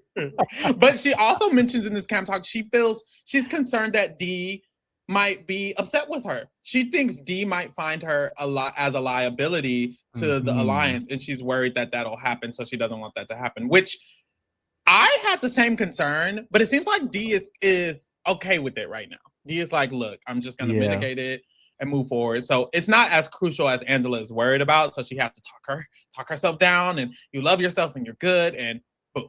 So I love this. I feel like the way that Dee is managing her relationship with Angela so far is very impressive. It's actually kind of cute to watch, honestly, because it's like Dee tries to like calm her down, like, you know, be stress-free, don't be paranoid, like, let's talk it out, you know, let's talk about the options, like, let's be realistic, let's share the information we know with one another. And then sometimes Angela has a read, you know, and Dee kind of tries to lift her up a little bit and be like, we need each other, like, we're like, you're the yin to my yang, like, we balance each other out, which I think is the right move here, because what a lot of the men do, like, whether they're returners or not, is they just tell you what to do. They talk down to you, or they say, here's, like, the way Rome talks to Lyric, right? It's like very patronizing. And the way that Dee is working her relationships, it's like, we're a partnership. Like, you got this special sauce, I got this ingredient that you need, you got that ingredient I need, let's work together. After this, we see Melody, Rome, Lyric, and Drew make their 4 Seasons alliance. Girl, we know Drew finna tell on this soon. Right. So that's nothing. Throughout the day, Lala and Taylor do have multiple conversations about the votes, just to clarify, make sure it's good. Rome reassures them as well. At this moment, they're wrong. They think Taylor is staying, and she is not necessarily staying. So that's worrisome, but they're good now. So, Jason, do you feel like the 4 seasons thing? Because I feel like, do you think that Drew will ever flip and actually make this his core? Because I think it's possible at some point. He should, but I don't trust that he's that creative. I don't know. Like, I almost feel like Barrett would have to come up with the idea to tell him. He's so what is the word? Like, he doesn't do anything he wants to do. He kind of just waits for someone to say it and then he agrees with them. Like, after this whole debacle we're about to get into, Haley tells him, well, no, we should save Ashley. And then he starts repeating it. And then Dee says, well, no, we should evict her. And then he starts repeating it. I'm like, well, girl, what the fuck do you think you should do? Like, you have a game too. And that's my concern. But he should. We'll see if he does. No shade. He's a little impressionable, a little immature. Yeah, I think that's what it is. I think he just needs a little bit more.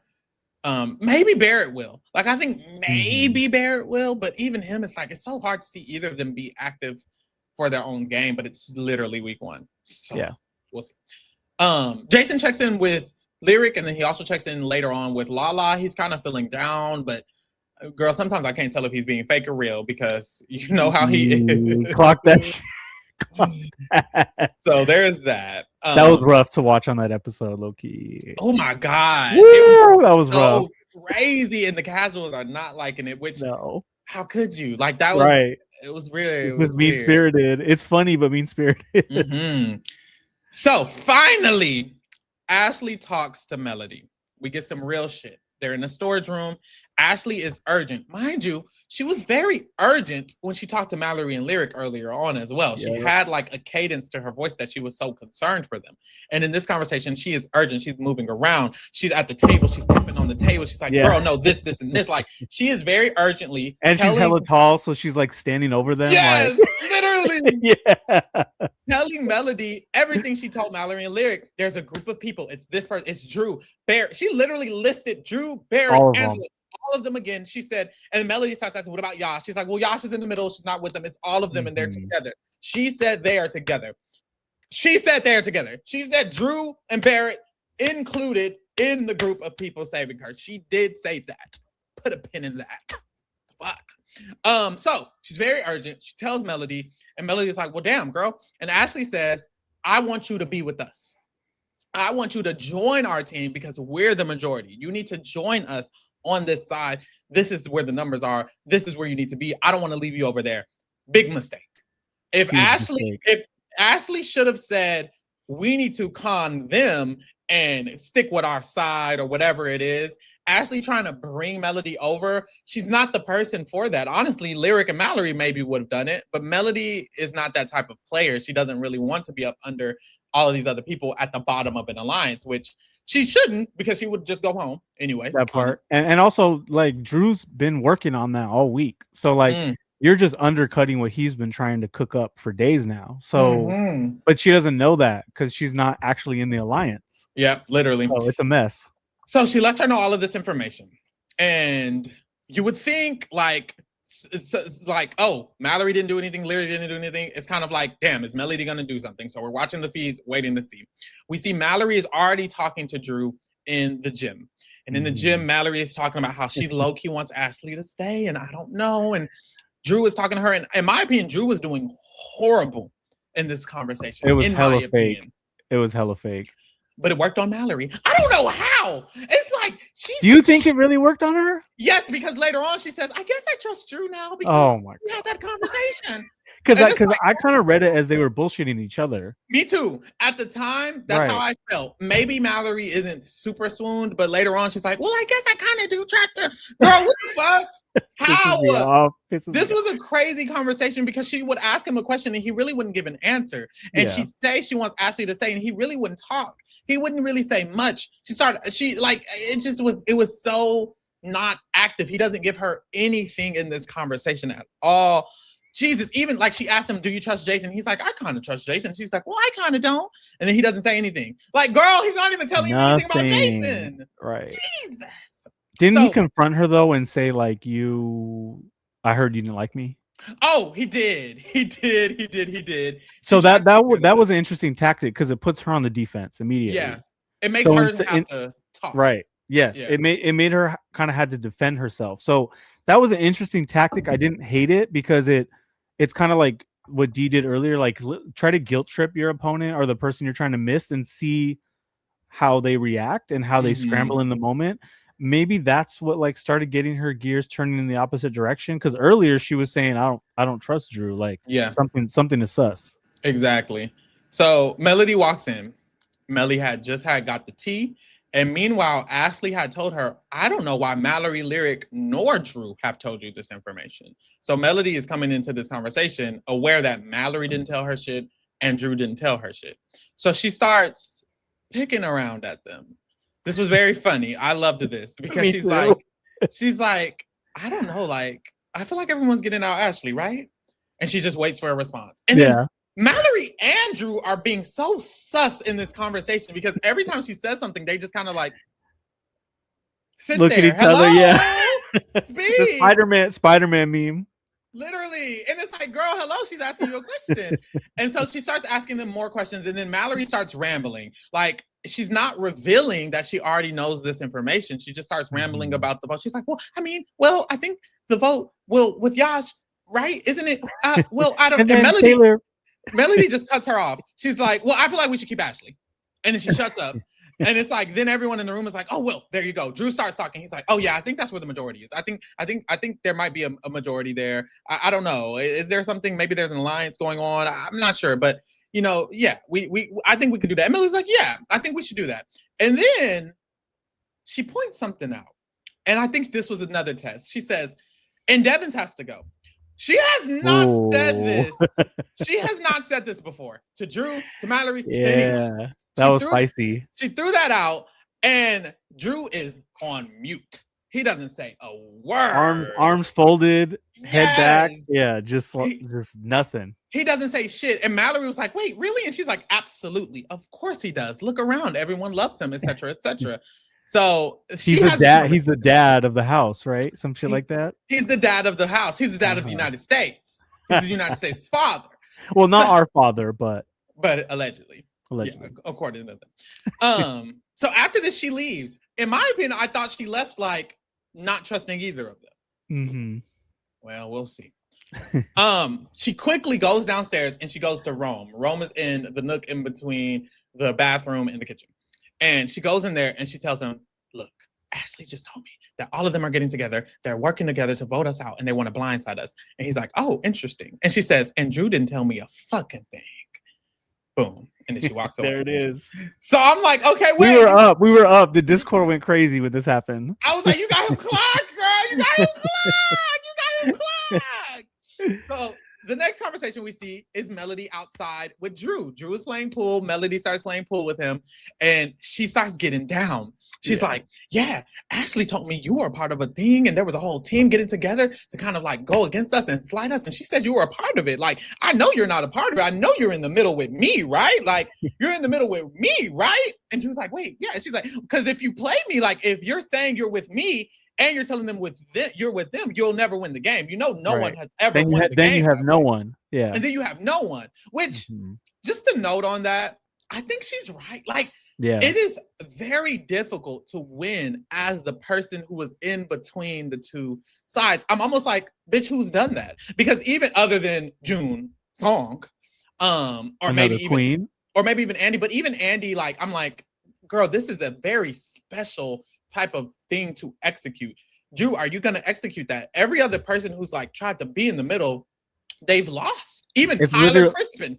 Literally once in a decade it happens because you're going in with your bitter ass juror. Like, you're either going to piss off one side, the other side, or both sides. Exactly. There's no in between. That's the problem. Melody will be mad if he gets Melody to jury. And she goes to the jury, she's going to know he was not working with him. She is going to be upset. Angela already doesn't like your ass. If Angela's in jury, she's going to be upset. The way you're playing the game is already going to upset multiple different people who could end up in the end game. And if he gets to the final two, he'd probably need to make sure Melody makes it far enough to be in the jury, needs to make sure the crossovers are far enough to be in jury. And I don't think they're going to respect him. Like, and this is week one. But it's like, it's still something to consider week one. You should choose to play the game in a way that you know you can get to the end and win in. And I don't think the way he's starting off is going to help him succeed right now. He probably needs to shift in a way that is more concrete, locked in, and not too flip-floppy, because I do think he will want to flip on the crossovers. And it's like, if you are planning on doing that, then why are you telling them everything? Because then they're going to be even more mad. It's just, I agree with her in this moment when she's like, you can't play that way because you'll have nobody. The people you're closest to always take it the most personal. Exactly. Always, every time. Exactly. So good luck to that man. Barrett walks up and he joins the conversation, and she continues her intensity. She is very intense in this moment. She's talking to them very urgently. And I thought a lot of this was more intentional than I believe it is. Honestly, but I think the one thing that was intentional is she kept saying Ashley said. Like every time they're listening, she's like, yeah, Ashley also told me that you guys were a part of it, but she said, Barrett, you might be in the middle, but she said, Drew, you're definitely in it. And you know what? Yep. Like, yeah, she kept saying that the names were Angela and Devins and Dee, and she included Drew, and Barrett, she said she thinks you're in it, and Drew, she thinks you're in it, and Barrett, Ashley told me you guys are with them. Like, she kept doing that. And obviously, at this point, we know Melody's intention is for Ashley to go home. When she talked to Rome in the Nook, she said Rome said Taylor definitely needs to stay then, and she agreed. And we know throughout the day she wants Ashley to go. And a part of me is like, you throwing Ashley so hard under the bus, like continuously saying her name and adding on to what she said and what she said. I'm like, okay, you must be trying to throw her under the bus and make them upset with her if they were part of this plan. Which is why I'm like confused as to why she's no longer clocking tea, because it's like, it seemed in this conversation she was so sure that she needed to use this strategy. Like, it seemed like she was intentionally making them feel bad. Like, she was making them feel bad. She was guilt tripping them in a way. She's like, you guys are with me. Like, we're in the middle. If we're all in the middle, we need to do something about this. And then they kept shutting her down. Drew was like, well, we should just vote with the House. And she's like, really? You think so? Because it's not really the House, it's a side. And then Barrett will be like, well, but if we do that, they'll come after us. And she's like, well, I mean, if we don't do it, they'll have Ashley as a number. And then Drew will be like, but Ashley's stupid. And she's like, exactly. Ashley dumbass will be with them. And he'll be like, well, no, well, can't we just try to pull in our own numbers? And then eventually, what numbers? Literally, eventually, after like going round and round with her, of her not agreeing, she just starts saying, okay. She's like, okay, you're right. And Drew's like, wait, no, continue to talk. And she's like, no, you're right. Okay. So in my mind, I'm thinking she got their tea clocked. She's trying to leave this conversation not believing shit, because they honestly did a terrible job. If you ask me, I don't think Drew and Barrett did a great job convincing her otherwise at all. They kind of it was the whole conversation was a mess. Like, they were stupefied. Drew, no, bro, they're playing pool, and Drew like missed his pool ball. Swing and a miss. He's like, ooh, my hands are sweaty. Ooh, oh wait, can I get another chance? Oh wait, these weak arms are heavy. There's vomit on a sweater already. Literally, that man was nervous as fuck. He was so nervous. So for the first time in this whole week, he was gagged a little bit. Yes, he was shaking. He was lost. He was shaking, and Barrett didn't do a good job at all. I think Barrett's just sitting in the corner, like, sir, I need you to like speak up as well. They both have their arms folded. They're both standing up like this. Literally, they look so shook. Looking like bouncers at a club, like literally just on the wall, stiff as hell. The wall, stood up on the wall. I felt like they were both very obviously nervous, and they were very obviously trying to convince her to not do what she wanted to do. So when they leave this conversation, and she ends up leaving as well after she just says, oh, okay, we'll just do it and fuck it. I'm thinking she's fully aware that they're both lying to her, because it gave that to me. But I didn't feel that. Okay, if you remember in the intro packages and the preseason interviews, the one thing that stood out about Melody to a lot of us was she said she's very sensitive. She did say that. And my theory is that we're watching her try to figure out how to play this game in real time. I think that she's being genuine to most people she speaks to, and she's just trying to put the pieces together. Like, it's like it is kind of like Traders, or like Clue, or like a fucking escape room, where she has like a few pieces here and a few pieces there, but there's still like these two big ones that she's missing, right? And it's Drew and it's Barrett, and she hasn't figured out how to put that puzzle together. And so she's just running around the house talking to everybody in like kind of speaking out loud, which is like a little disarming. Like people will maybe trust her more because they think she's just confused, especially everybody on the right side that's missing her. And hopefully the people on the left are like, well, at least she's trying to figure this out with us. Like, but it's putting her in a tough position because she is the most outspoken of the three little girls, wherever the hell it's called. The little and her reads are still off about who her real ops are. Yeah, I agree. This is my thing. In Big Brother, there's things that you think and there's things that you know.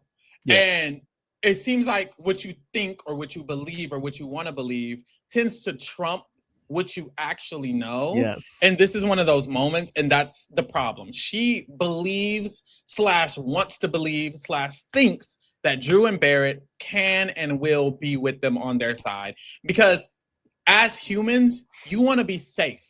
You don't want to be vulnerable. And to accept that Drew and Barrett are not with you means that you accept that you are vulnerable and you have nothing. Because she knows, she made the comment in this conversation, I don't even want to talk to Lyric and Mallory because they're so fucking ditzy and they don't know how to really play the game. Right. If she doesn't have Drew, she has nothing. Because Lyric and Mallory are nothing. She's not close enough to Rome, and that's her motherfucking problem. She should be more close to Rome. She should be more close to Jason, but she isn't. So without Drew, she has nothing. And I think that fear is clouding her, what she knows. What you know is Ashley literally listed both of them. And then in this conversation, she started switching what Ashley said, and she's like, well, they're in the middle. And it's like, I think she genuinely left this conversation remembering wrong. No, you're clocking. You're clocking. It does feel like a survival mechanism, like a nervous system thing. And you know what? Shout out to Morgan Pope, because I feel like a lot of the shit she survived last season, which was crazy, kind of like what's happening here reminds me of Morgan, because it's like she was just trying to find the other gamers, because she was self-aware to understand I'm gonna be up till fucking the sun comes up every day. Just repeating the same shit over and over again and strategizing and going through scenarios and your block, my block, your jury, my jury. And I feel like it's interesting because Melody does want to play this game. The problem is she woke up too late. Like she waited too long to try to activate, and shit has already settled, and it's not settled in a way that's in her favor, and she hasn't figured it out yet. I agree with you. She doesn't want to believe it, but hopefully, like, sooner or later she's gonna have to figure out what it is. Like, it just is what it is. But it's like, who's gonna help her figure that out? Like, is it gonna be Rome? Like, she doesn't have help, and that's her true problem, is what she was afraid of with Mallory. She was afraid that Mallory isn't going to be a good ally. The most important thing in Big Brother is to find the best players and align with them, at least at the beginning. Her dumbass didn't.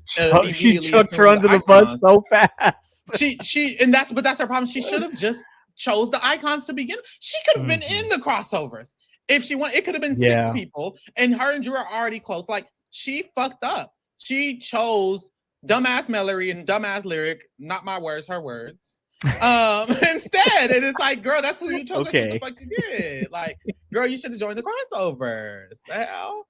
Well, I think part of it too was she was so afraid of going on the block, so she was just saying whatever the fuck she had to knock it. That's a survival instinct too, and I get it.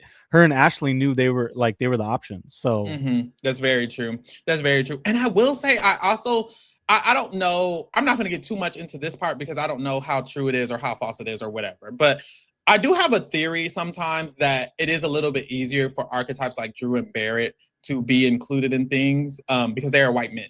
Like, at the end of the day, Melody is a woman. So no matter how smart she might be, no matter how much of a fan she might have been, Angela said it herself. She doesn't like her and she can't relate to her. Devins doesn't really like her. He can't relate to her. But they can relate to Drew and Barrett, where it's like, what's the difference, but I'm almost like, okay, like Melody is also kind of a nerdy person. She fucking juggles and does stand-up comedian, and she's a fucking game show host. Like, it's not like they're nerdy and she isn't. She's also nerdy. She's just a woman, and she has a slightly different personality than Barrett, who just sits there looking dumb all day. Or no shade, but it's like, it's just I feel like it might also have influence in the fact that they are very comfortable and safe with Barrett and Drew, and it's like, that's who they added to their alliance. It's the icons, Barrett and Drew.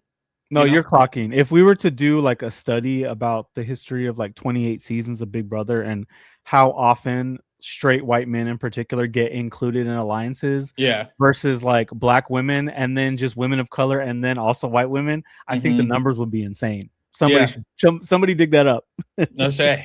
Shout out to Alex. Alex says she's playing musical chairs and sat immediately instead of looking around because it's 20 chairs, girl. It's the beginning of the game. Love her though. That's what it is. It's like she was seeking an alliance so hard, and it's like, girl, the obvious place to seek is the icons. But that's another problem with her as a fan. She's not caught up. Like, I don't think she watches new seasons. If you watch newer seasons, just align with the vets. I think the last season she's seen is 16.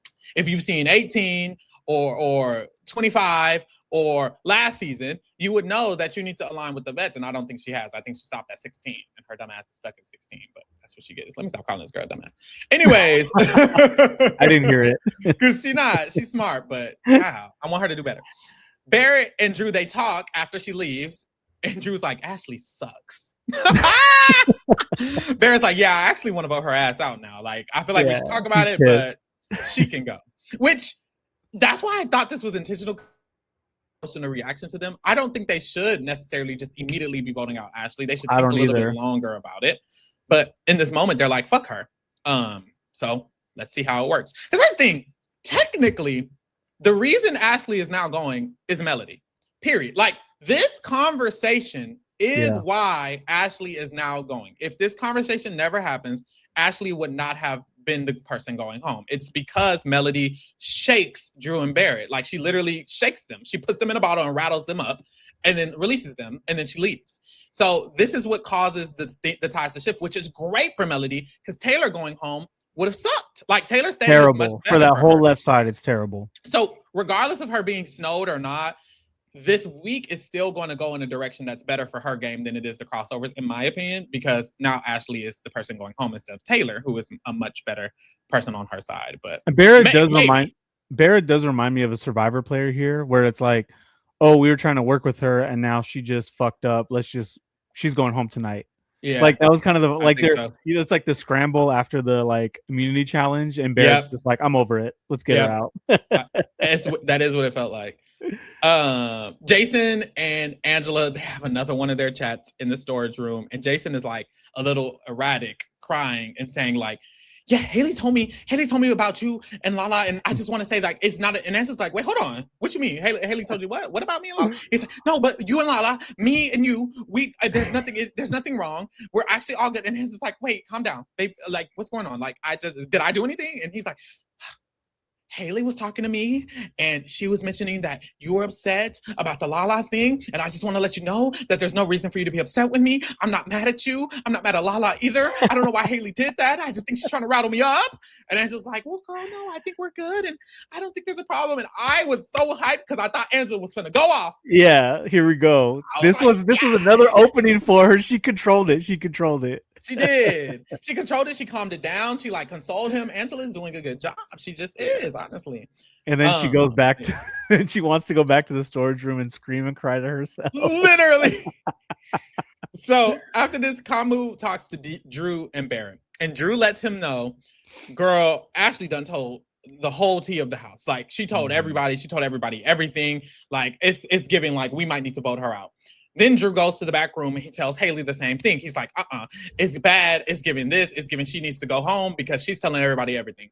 Devins comes in. Haley leaves. He tells Devins the same thing. Ashley done told everybody everything. Her ass needs to go. I'm sick of her. I don't know why she did that. And then Haley comes back in the room and she's like, well, actually, I think we should still keep Ashley.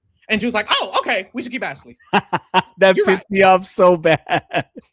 Drew is just like, he's just like a puppy. It's like whoever he's in alliance with says, go this way, go that way. No, literally. Fetch. Like, and literally. He just does it and just changes his mind like that. And but then meanwhile, the way he's playing in Melody's face is like the complete opposite. The opposite, literally. Yeah, he's like, oh, she'll do whatever I say. I've got her under control. Like, I got her. Don't trip. I think it's a comfortability thing. I think he's comfortable with running Melody in the White Girls. And I think when he's with people who are a little bit more stronger personalities, or from what his perspective is, I think he just submits. And he's a beta and a submissive? He's a beta submissive. Yeah. So yes, Haley is basically like, look, we still need to keep her. She's dumb, but we need to keep her. It's better for our games. And Kamu is agreeing at this moment as well. Like, look, I agree. We need to keep her. And they're talking to Devins a little bit. And Devins isn't necessarily saying one way or the other. But in this moment, they're kind of on the side of they should still keep Ashley regardless, right? I I feel like the Kirk family wants to keep Ashley more than the crossovers at this point. Exactly. And the Kirk family will be right. Right. I dare I say. I say. Haley goes and she talks to Angela and she tells her a little bit about this. And Angela's like, but where did this come from? And she says, well, Drew told us. And she's like, well, don't you think he's lying? Isn't he a liar? Like, are you sure it's that true? Was funny. Are you sure? Angela doesn't even think it's true because it's coming from Drew and Melody and Rome, and these are the three people she likes the least in the house. It's literally the three of her ops, and it's all coming from them. And she's like, I just don't believe that it's true because it's coming from them. Wait, but then she also doesn't like Jason or Lala, so Angela has a lot of ops. Literally. So that's how it goes. And Devin tells Chuck the tea as well. So now everybody for the most part is nearly caught up on it. And Angela goes upstairs and she talks to Dee about it. And they discuss how Melody knew, Drew is saying this, and Angela's like, girl, I think Rome came up with a plan, told Melody to tell them about it. So that way that they can have this like beef, so that way we would want to vote out Ashley. And Dee is like, well, girl, I don't know. You're doing too much. This is a classic Angela moment. I loved it. I thought it was hilarious. Yeah. Dee's like, well, I don't know. And then Devins joins them, and Dee's like, look, I don't know that we should keep going back and forth with Ashley. They're trying to suggest that she talks to Ashley. And she's like, I don't think we should keep going back and forth with her. Who even cares? If she did this or if she did it, it doesn't matter. We need to just decide what we're going to do. And Angela's saying, I think we should still save Ashley because I don't even believe it. And Dee is like, well, if we save Ashley, do you think Mallory and Melody will even vote with us? And they both say no. Devins and Angela say no. I don't think Mallory and Melody will vote with us. And Dee's like, well, I'm not going to break a tie to save Ashley. Period. That's it. And then Haley walks over, so they can't really finish this conversation. But I think what Dee's getting at even here is, baby, we might be losing the point because I'm not even going to save that hoe. So if we don't even have Melody and Mallory and it's a tie, she's going to go game home over. anyways. Let it go. Let it go.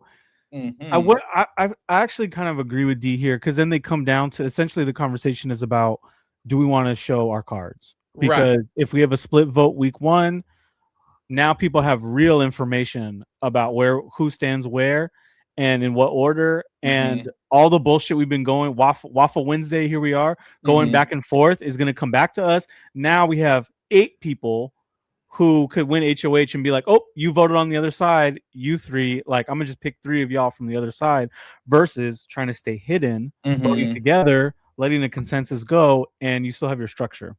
The problem is, because I agree in this situation. The problem is we talked about it over and over again. Why is this not a web? Like, it shouldn't have to be we're showing our cards. Y'all should already be able to convince Jason and Lala over here and Mallory and Melody over here to just vote with y'all anyways, because y'all should be spread out.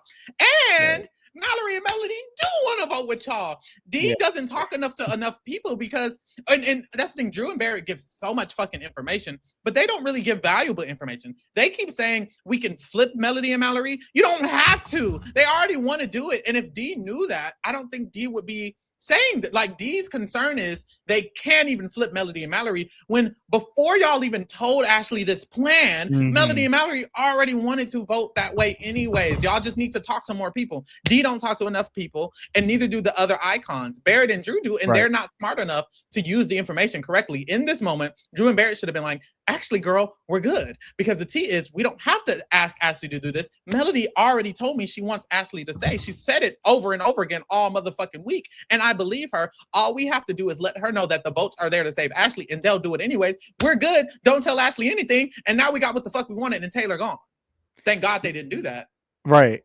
You know what's interesting? There's this narrative that the crossovers have built and the red corner that somehow the other side is hella organized. And again, of course, it has to be Rome because God forbid one of these women can like pull an alliance together. But they keep talking about this meeting that they had that nobody was included. They keep talking about, oh, the people on the other side. Oh, they're so organized. Oh, they're going to split the vote. Oh, they're not going to vote with us.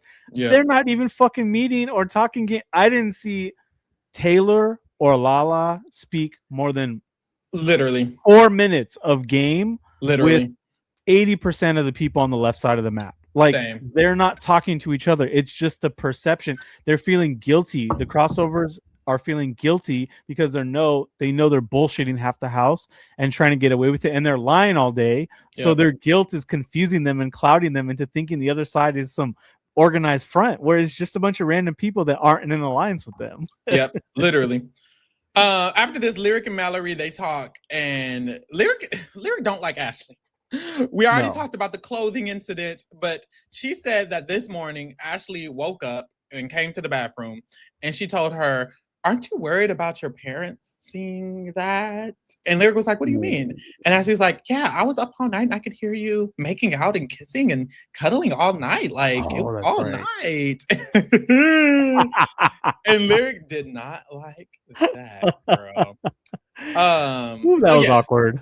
That was a concern for Lyric and Mallory. The other thing was Drew. They're like, Melody is working with Drew very closely. Mm-hmm. Specifically, Mallory feels like Melody has done a few things that are not in the best interest of their game. They're mentioning the Ashley thing and starting to talk about it. And it's like, well, girl, this was good for your game, actually. But she doesn't like it. Mallory does not like how Melody is moving. And she feels like Melody's being selfish and not with the interest of them.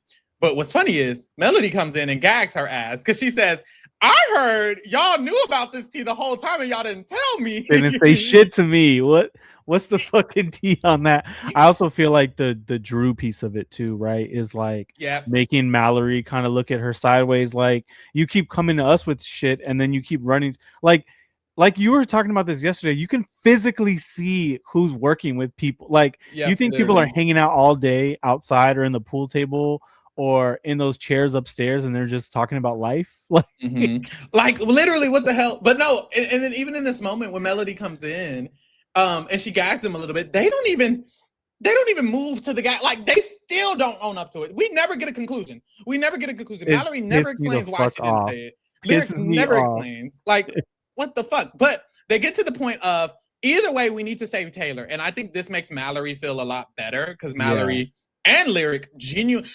You know what pisses me off? I'm sorry. Mallory and Lyric have always wanted to save Taylor. Lyric hates since Ashley. Day one. And they have never told this girl Melody that. So Melody being the only person being truthful and honest, they're never coming to a conclusion because Melody is wondering. She wants help. She's like, so what should we do? What should we do? Whole time, Mallory and Lyric always want to save Taylor. So the one time they come to a conclusion is when Melody pitches Taylor to stay because Mallory and Lyric was like, yes, we should. That's exactly what we should do. Okay. Jesus, they irritate me. It's bad. It's like Melody's in the desert begging for water and they're like pouring a few drops from literally like a giant jug of water. Like, and also, why aren't any of them talking to Taylor, the person that's actually on the block? Why aren't you coming up to her and being like, "We got you. You're not going home. You are with us. Here are the people we know we have. Here are the people you should talk to. Here are the people that you don't have. Here are the people you don't want to piss off." Like, there's no strategy. I'm like, there's an eviction to, like, this whole day. I was thinking it's Tuesday, right? Like, they have 2 more days. It's tomorrow. The eviction is tomorrow. The blockbuster's tomorrow. And Angela has already explained to them that their whole day is going to be production and getting ready and getting makeup and cute. And there's not a lot of time to game talk. And they're just fucking chilling. Like, what is going on? Literally. So boom. Melody, Rome, and Lyric, they have a conversation and they talk about the votes again. They're basically just agreeing they're saving Taylor. Regardless, Taylor comes in and Rome reassures her that they think they have the votes, but they don't. We actually have the votes. We're going to lock in, which at this moment, I'm like, well, girl, hold on. Not necessarily. But yes, they have that conversation. Melody and Lyric, they confirmed their alliance name is the Sirens. They didn't like the Harmonic Hotties. Neither did I. So they're the Sirens. I like the Sirens. I like the Sirens, but it's like, can we get a little bit more poverty gameplay? Like, if you're gonna go that route, please, just 8% poverty. That's all I ask for. Ooh, clock 'em. Gag it. So there, they confirmed that. Kamu and Melody, they talk to Ashley. They're outside, and at first it's Kamu and Melody, and he's pitching the Night Crew Alliance. And then Ashley comes over, and boy, she just starts spilling everything again to them. Like, she thinks in her mind they're both saving her and they're both aware of this plan to save her. So she starts spilling to them like, yeah, I mean, I was so confident I was going to stay. And then now I'm feeling a little weird because it doesn't seem like that's necessarily the case. Like, I mean, I'm counting the votes and right now y'all are saying y'all aren't sure, but I thought y'all were. And Kamu, you told me yesterday that you actually were going to be saving me. It was you. It was Drew. Remember, it was Barrett. It was Angela Devins.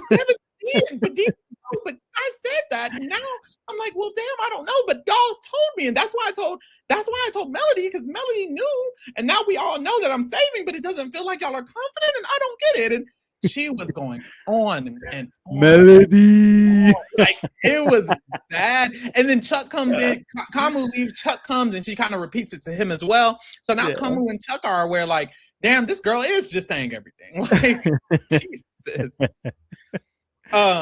It's a leaky faucet for sure, and they have no idea what direction she's going in next. Literally. And while this is happening, Drew and Dee are having a conversation upstairs in the HOH room, and Drew is kind of like reiterating exactly what happened with Ashley. It's coming from him, the source, and how Melody came to him and telling her more details of exactly what happened.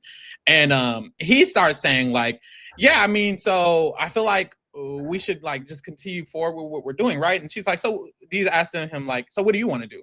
He's like, I think just don't do anything. Just do what we were already going to do. And Dee was like, well, if Ashley stays, that would be a lot of chaos going on. And then everyone's going to know where we're going to vote. And Drew's like, oh, so what do you want to do? And she's like, I mean, I don't have a vote. I don't have a vote. So how do y'all feel like? Do you feel like it's okay to have chaos and have everyone's lines drawn in the sand and everyone knows where you're going to be?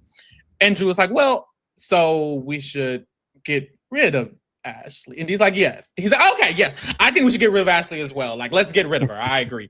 Like, Jesus, man. I love the way Dee is working these people, because it's the same thing I would do. It's like something you learn in like communications and like sociology is like, you can like lead by asking questions. Like, let me ask you first, see your opinion, and that will let me know how I need to pivot or frame the narrative in order to get the outcome I want. Exactly. And she does it over and over and over again, instead of half these people would just walk in and be like, we need to do this, we need to do that. And it's like, well, hold on. Like, do you care what I think? Do you care about my position in the game? Like, are you thinking about us as a team? Like, are we aligned, or are you just saying what the fuck you want to say? Like, literally. So Barrett comes in, same thing, reiterate to him, actually, maybe we should vote out Ashley. Angela comes in and she ain't about it. You know, Angela doesn't really believe it happened. When they bring it up, she's like, well, do you really think Ashley did that? I don't think Ashley did that. And Drew is trying to like say, well, no, I think she did do that because she was listing more of the specifics. And then he got a little bit of it wrong. And she's like, well, no, she wasn't even there for that part. So I know she didn't really say it. And he's like, well, no, I mean, she didn't say that. I mean, you're right. She wasn't there for that, but he's struggling. And so Dee is just like, okay, let's clear it up. Angela, I feel like if we all vote one way, then they're going to know there's a division and they're going to know we're on one side of it and attack us. And then Angela was like, oh, you're right. Like, it took Dee stepping in and kind of clarifying for Angela to find the big dog in the room. Literally, right. The real player.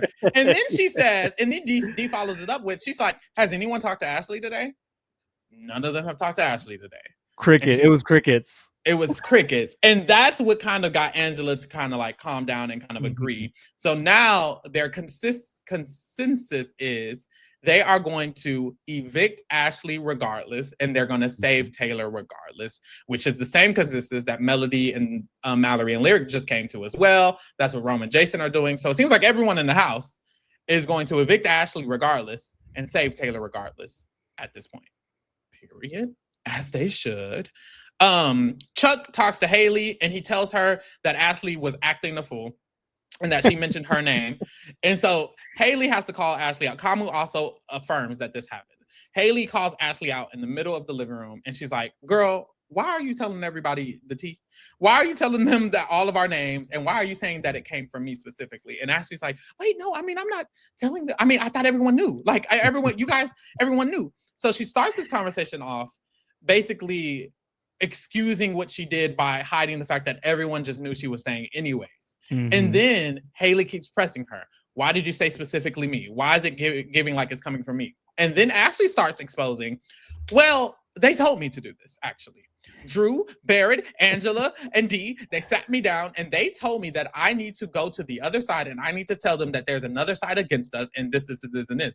She starts exposing the crossovers. If Haley was smart, she'd probably have a problem with this. She'd be like, this was hilarious, yo. Like the look on Haley's face, she was like, she was gagged. She was like, wait, are we exposed or are we not? I can't tell. Am I in this? Am I not? How come no? Like you could see the wheels spinning. Like, how come nobody told me this? Does Chuck know this? Does Kamu know this? Okay, fuck it. Control it.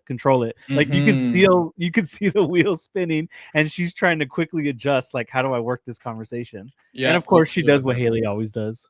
Yep. And Angela walks up in this conversation and Ashley starts admitting to Angela that she did this, but she's framing it as if she didn't say their name. She just listed all of the opposition's name and they figured out who she was referencing, which is a lie. But she's explaining this to Angela. So now Angela can't really use the excuse that she didn't do this. Because it's like, well, girl, she just told you she did it, actually. So there's that. Alex says, LOL, Ashley is a fucking mess. I love this update. Ciao. Ashley is Today was a fucking roller coaster. Like I'm sure that it's flipping again right now as we speak. Literally. It's only 11 o'clock here, y'all. So they could be doing this another 3 hours. Girl, we're gonna be up all night. They have had a lot of game conversations while we've been live. We're almost done. Dee talks to Devins and she just breaks down the fact that this is what's going on and we're probably going to start just evicting Ashley. And Devin says, whatever you want, I'll do. So he kind of just agrees with her, even though he tries to get the logic, but regardless, he says he's just going to do what you guys are going to do. So Devins is down with the plan. And then the last conversation that starts happening before we started going live was in the hammock, Mallory, Melody, Barrett, and Drew are having a conversation. And Melody is kind of giving away a lot. She's like talking about how she feels close to Lyric and Rome. She keeps doing that. Like, Jesus, shut up. She was like, I like Kamu, but girl, I don't think we can really work with him, even though I low-key would work with Kamu if I could. She's like, next week, I think Haley needs to be the target, but the backup target, And they're like, who would be the backup target? Melody, let us know. And she's like, probably Angela. I think Angela. I don't know. Maybe somebody else. Maybe Devins. Angela or Devins. Yeah, she landed on Devins, I thought. And she landed on Devins. And it's like, well, there's that tea. Rome comes. And when Rome pulls up, then Melody starts clarifying with him the votes. And they all agree the same thing that everyone is agreeing. Ashley's going home. Taylor's staying. Period. Now we're caught up, y'all. I don't know what's been happening on these feeds, but I'm ready to get into it. So yes, as a reminder, if you want to ask Bailey Dayton a question, I will be talking to her tomorrow morning. You got to keep plugging it, baby. The link is in the description to the Discord. You have to join the Discord to ask her a question, and I will be choosing a few of them to ask her tomorrow. So send your shit in tonight, baby, because it's tomorrow. Also, get into the Patreon. Of course, we are going to be doing the Patreon every live eviction, which is tomorrow. Lee and I will be live on the Patreon watching the episode, and then, of course, recapping it afterwards. Join the Discord in general. That fucking picture. Join the Discord in general. Get into the bracketology every week. It kind of updates and there's a scoreboard and there's points. And Armonte was just talking about it on the episode recap. So get into that. Send in your vote for one of these 10 shows for the Reality Rewind. We will get into that. Shout out to Preston. Preston, we appreciate you. Thank you. Says, damn, I just finished the episode and missed this. Last I saw, Ashley handled the whole situation with Dee with finesse. What? Girl, you gotta start at the beginning. Go start at the beginning of this update, baby. This shit? Jesus.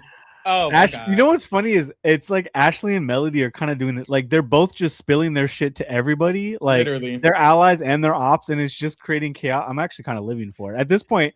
Like just as long as Taylor's safe, I don't give a fuck anymore. Honestly, same. Get into the schedule, baby. Love Island, y'all. I on live removed this. Isn't that How over? is this back? I literally removed this on live. Maybe it's UK. I did all of that on live. Like, it got to be UK. Love Island is over, but everything else here is still going on. So get into the other stuff we have going on, guys. Oh, that was kind of smooth. No shade. Make that up. And then get into the BB schedule as well. We're live every single day talking something different. Like we said, tomorrow is the eviction breakdown. We'll be doing another live recap tomorrow. It's going to be a new HOH. So we're probably going to be live all motherfucking night. So definitely get into that. And for now, we'll wrap up the update.